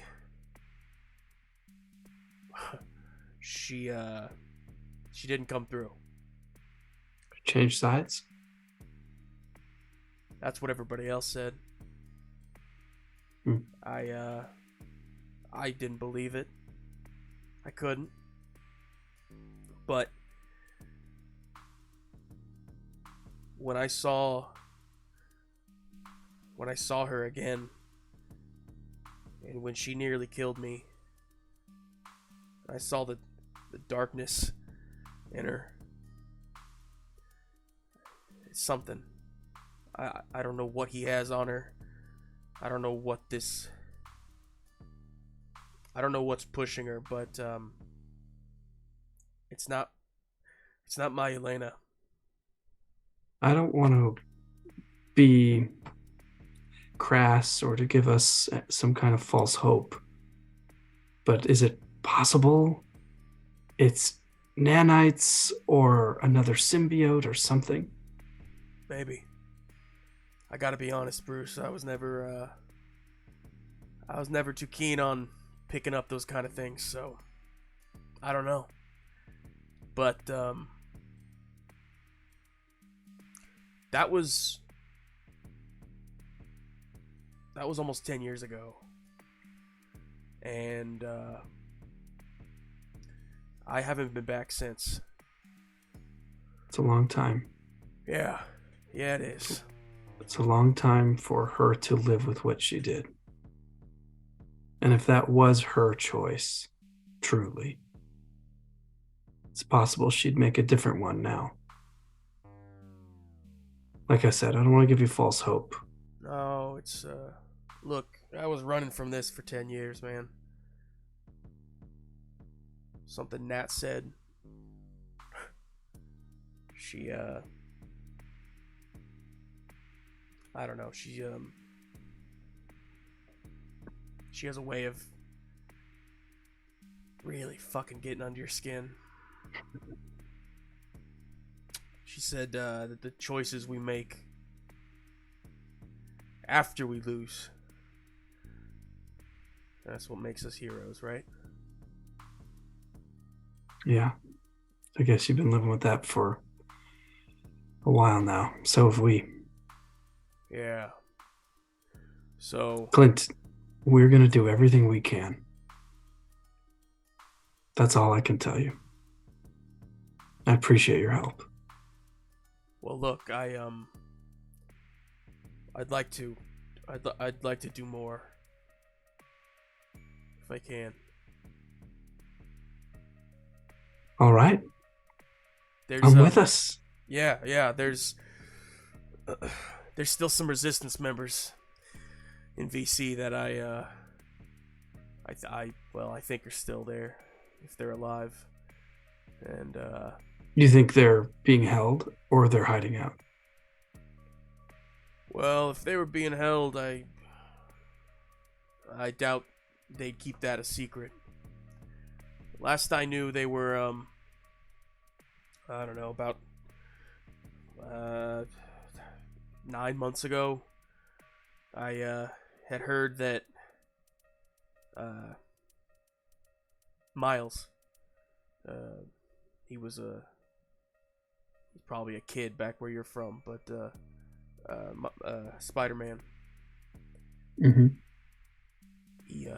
He's leading out there now. So This is great news. yeah. That's hope, Clint. Don't you understand? Yeah, I mean, I doubt they'd want to see me, but yeah. Well, then we don't have to leave with you. You can be an asset to this group. You know, from the back of the jet, so to speak. For one scene, even. Just come with us. We need you, please. If she wants me there, I'll be there.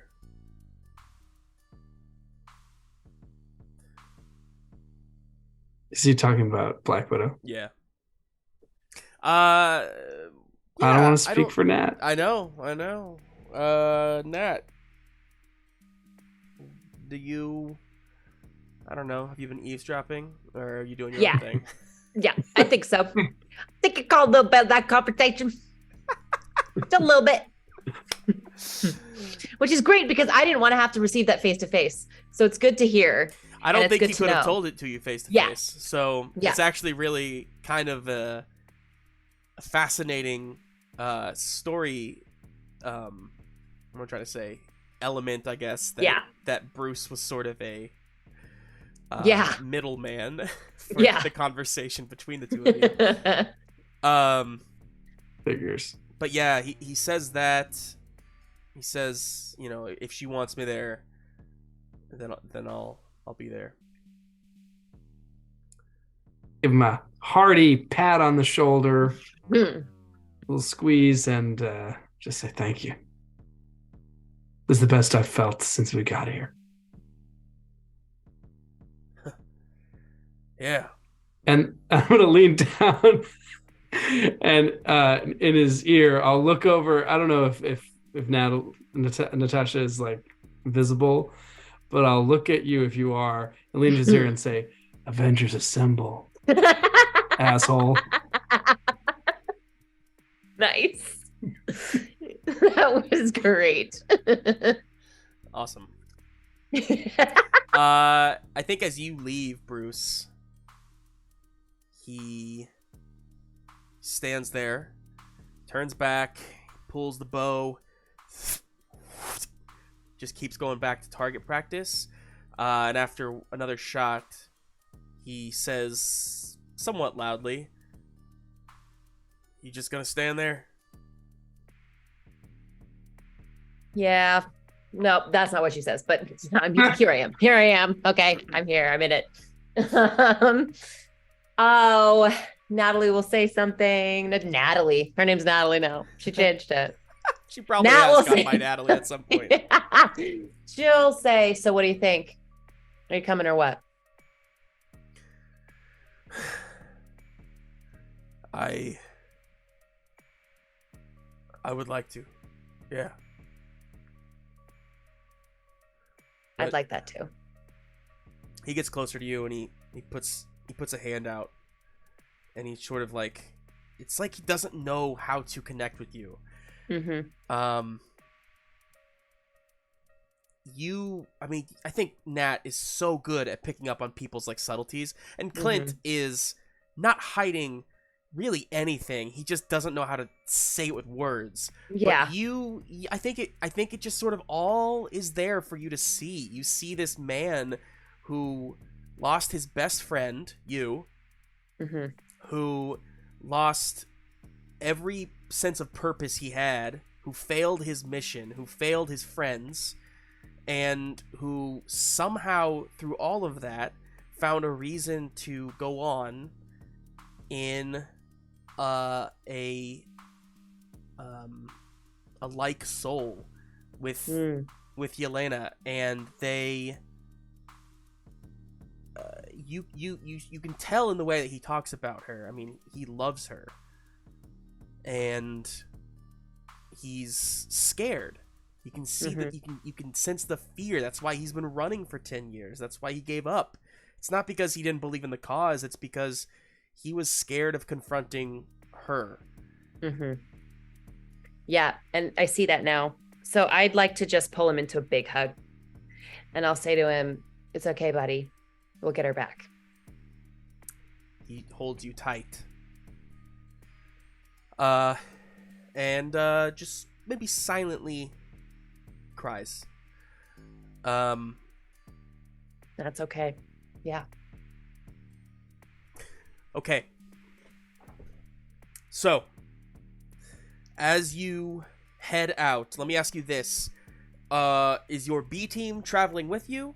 Or do you want to send them to, like, do something, gather people? I don't know. They've got big semi-trucks. You've got horses. What do you want in here? You guys tell me. I like the idea of sending them to try to gather resources and convince others. So Yeah. let's scene this really quick. Okay. All See right. it. Mysterio, I almost called you Magneto. Different guy. I think it's time for you to use your powers for good. You know what we need is a good old-fashioned revival. And then there's a cut scene where I teach him how to be Lord have basically like a mercy. preacher, and everybody's like doing all that stuff. So what he needs to do is help spread the word in a clandestine way that there's going to be an uprising and we need everybody's help. And then be available to talk to people after the revivals for if they are like, no, for real, is this for real? You know what I mean? But other than that, Sure. try to change the public opinion. Okay. He agrees. He says he'll do it. And he will take his crew. They only have one semi-truck now left. Actually, I'm gonna say they don't even have a semi-truck anymore. They just have a Go-karts. large it's a large panel van, because the semi-trucks were crushed into Independent or Inspiration Point. And, All right. so they get into this. They get into. We'll say they have like two panel vans, and they start heading west, and they're gonna go all throughout the Doomwood, essentially, telling folks about the truth, if you will, and trying to rise up some public opinion in your favor. They're not going to go any farther past the Doomwood, just because basically there's at that point it's more dangerous than it is helpful. But yes, so cool. So that leaves you 5, Danny, Logan, and Clint. I will say Destiny is also with the guys. Yeah. No. Mom doesn't need to go near any of that. It's fine. Yeah. So, you guys are on horseback? Yeah. Sounds like Yep. it. Sounds like it. Cool. Okay. Da-da-da-da-da. Let's see here.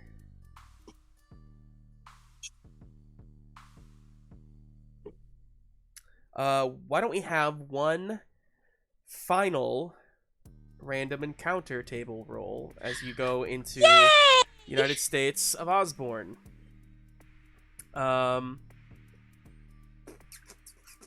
Actually, okay, yeah, I'm gonna give you a bonus one too. Why don't we have, I don't know, who hasn't rolled? Elise?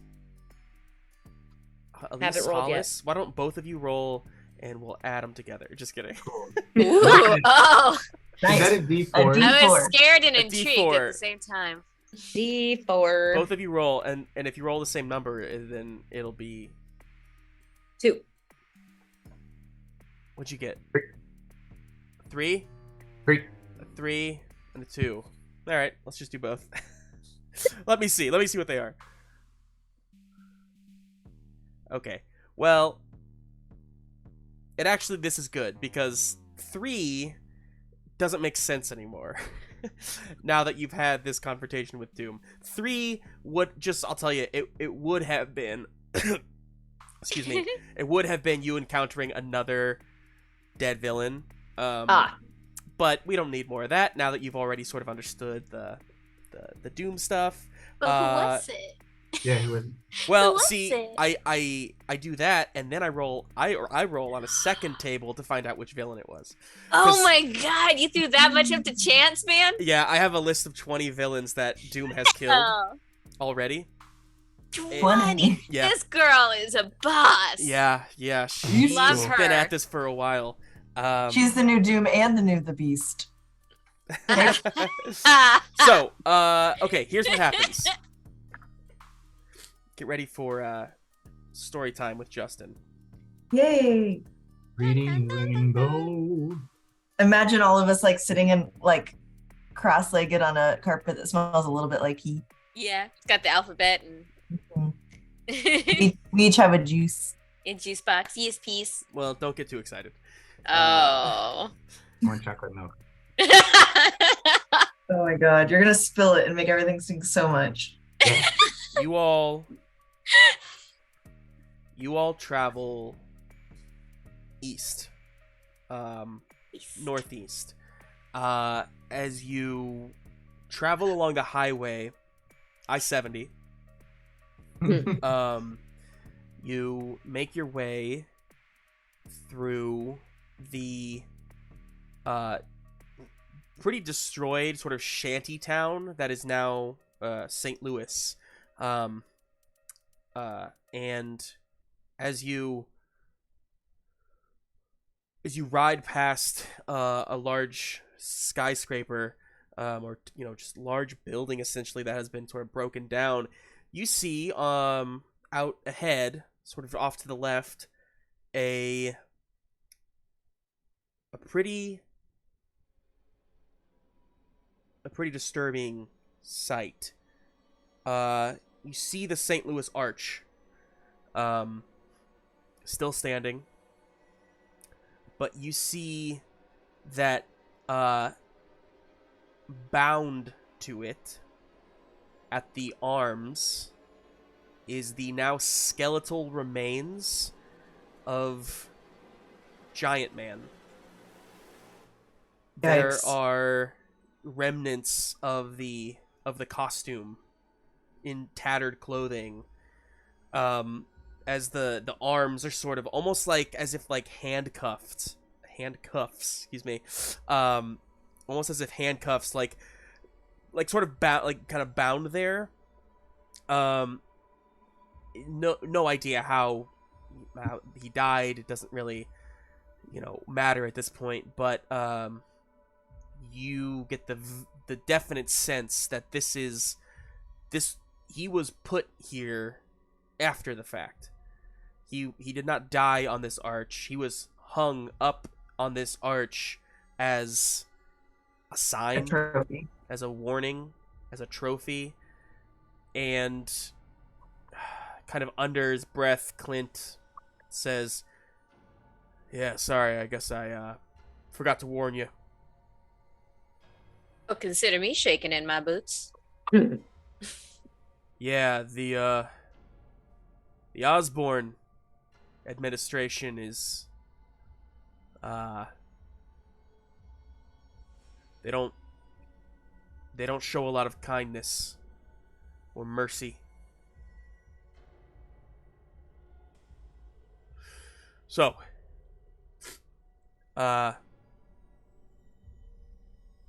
just prepare yourselves.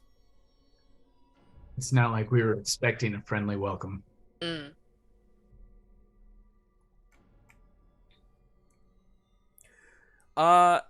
As you get past Pym's Crossing, Oh, oh yeah, sorry, that's on the map. I didn't know if you saw that. I didn't put that together. Oh my Elise said god, it in the chat. Pim's Crossing. Yeah. Oh my god, that's dark. Yeah. Fuck me, man. You enter into the United States of Osborne, and things here seem different. Doomwood was sort of full of little little towns, like little villages of where like people would sort of kind of roam freely It was a wooded. It was like a somewhat wooded area where, like, you know, nature had sort of taken back, you know, broken through the concrete and sort of really like flourished in a way. As you get further and further east, it's more like a ghost town than anything. It's abandoned. There's really nobody. You don't see people out and about. It's kind of bizarre, honestly. And furthermore, the weather gets more and more uncontrollable. Clint tells you all that people don't live out in the open here.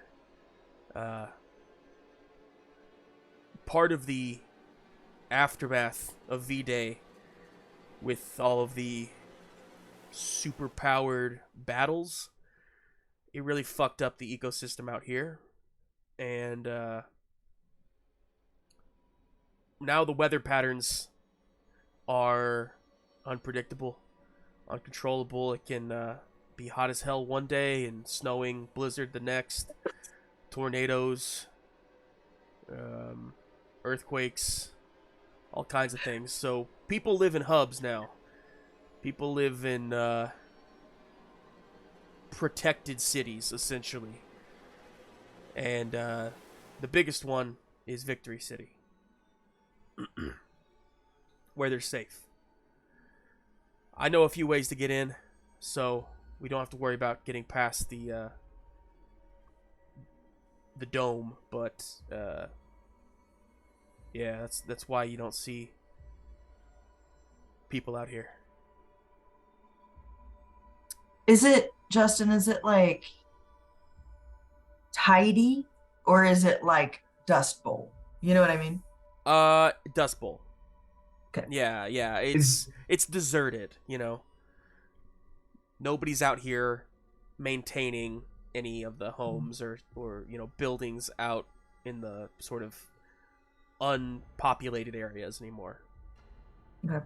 Is it a possibility that we're going to run into one of these like weather anomalies? He says, could be. Yeah. Stay sharp. Bruce, can one of your rings help us with that? I think so. Might need a little time. Just be ready. Let's do it.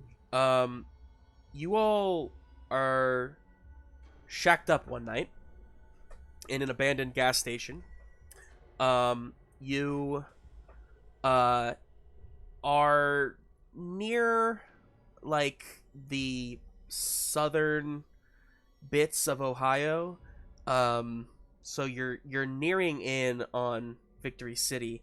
And I think, yeah, it's Clint. Why not? Clint is adjusting a radio he found. And kind of the fuzz squeaks in, and he gets a signal. And so you're listening to the radio for a while, and there's music playing, and it's somewhat older music. It doesn't really it's music from your time, really. It's like almost like pop culture stopped, you know, 30 years ago for them. And so as you guys are just listening to music and sort of having some downtime, you hear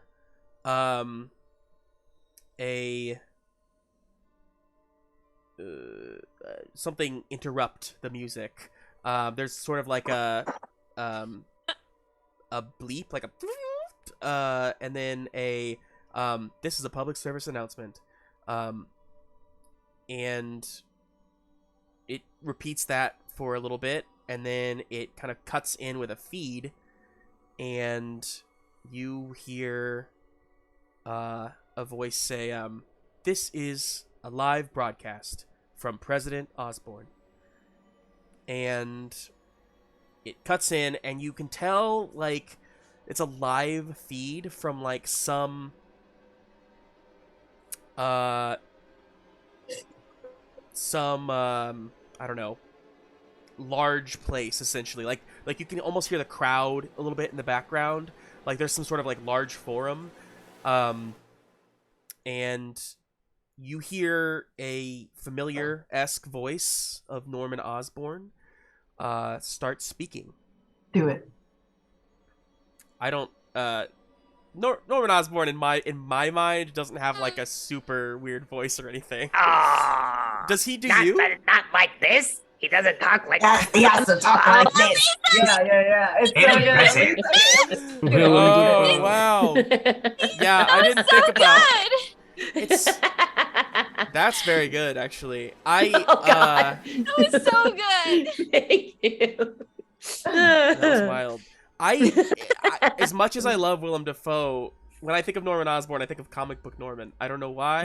I think of him with like the crinkly hair, you know. Yeah, he had the wave. He had red The hair. wave, Had the wave in it. It was what and a time. What a time. Regardless, you know, this Norman is a little more like Lex Luthor-y. I was about to ask. You know, he's a little Ooh. more put together Slimy. and a little, slimy. Talks like a lawyer. Fuck. He says, my fellow Osbornians, Oh. it is with great sadness that I come to you today. There has yet again been another attempt on my life. More misguided souls seeking to tear down our home. Rest assured, it failed, as will any future attempt. Because you cannot kill progress. You cannot smother the flame of tomorrow. You know, people out there in the world get scared when I say these things. Leaders around the world call us volatile, dangerous. They want to invade. They want to free you from oppression. Are we oppressed?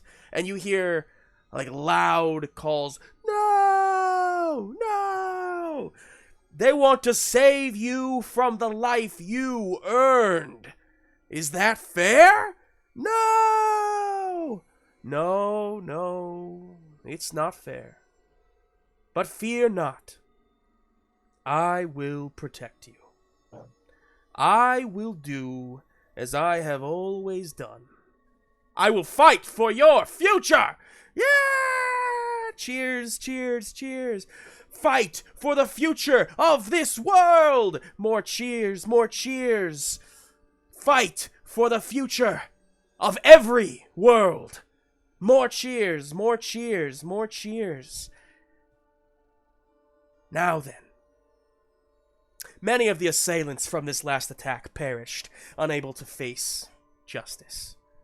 However, we were able to secure their leader. A criminal from his youth. I once pitied the boy. In another life, I might have shown mercy. But he is a boy no longer. And a man should know better. And so, justice will be served. And you hear the microphone shift, and a squeal, kind of like, of feedback carries over as you sort of hear like a wet cough. Any last words?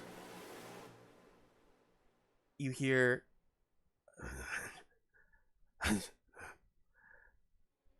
I'm sorry. I don't think we got that. Care to try again? And you hear loud and clear, Avengers, assemble! And the crowd murmurs. There's mixture of like boos and kind of confusion. You hear Osborne, a criminal to the last. Do it. And it's here that there is a long silence. And on the radio, it's kind of hard to tell.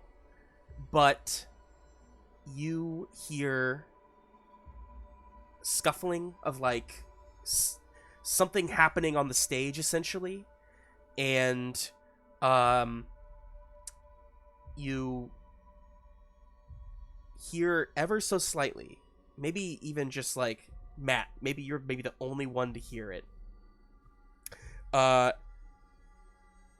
You hear the smallest voice say, "I'm sorry." And then a gunshot.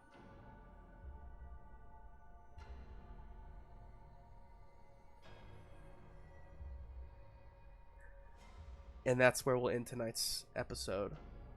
What? No.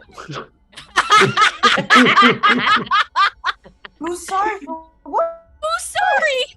Who got shot? Ah! No. Thank God. I am Let the emotionally drained. speculation begin. Right, because we were told that like Miles was leading some shit in Victor's Yeah. Yes, and they caught him. But is he dead? Who got shot? Who's sorry? Who's sorry? I definitely think it was a Spider-Man because there was that weird emphasis, not weird in your performance, Justin, but No. on man rather than Yeah. boy. Yeah. It's because he's a man now. He's not a boy. Oh, Yikes. Well, friends. yeah. Lisa. Maybe it was Yelena saving him. Wild time. Thanks so much for joining us tonight. Thank you to those of you who tipped us on Ko-fi. We love you. Thank you so much. And we will be back next week as we enter the dangerous domain of Victory City and see what's in store for our heroes. See you then. Thanks so much. Have a good night. Have a good week. Bye. Bye.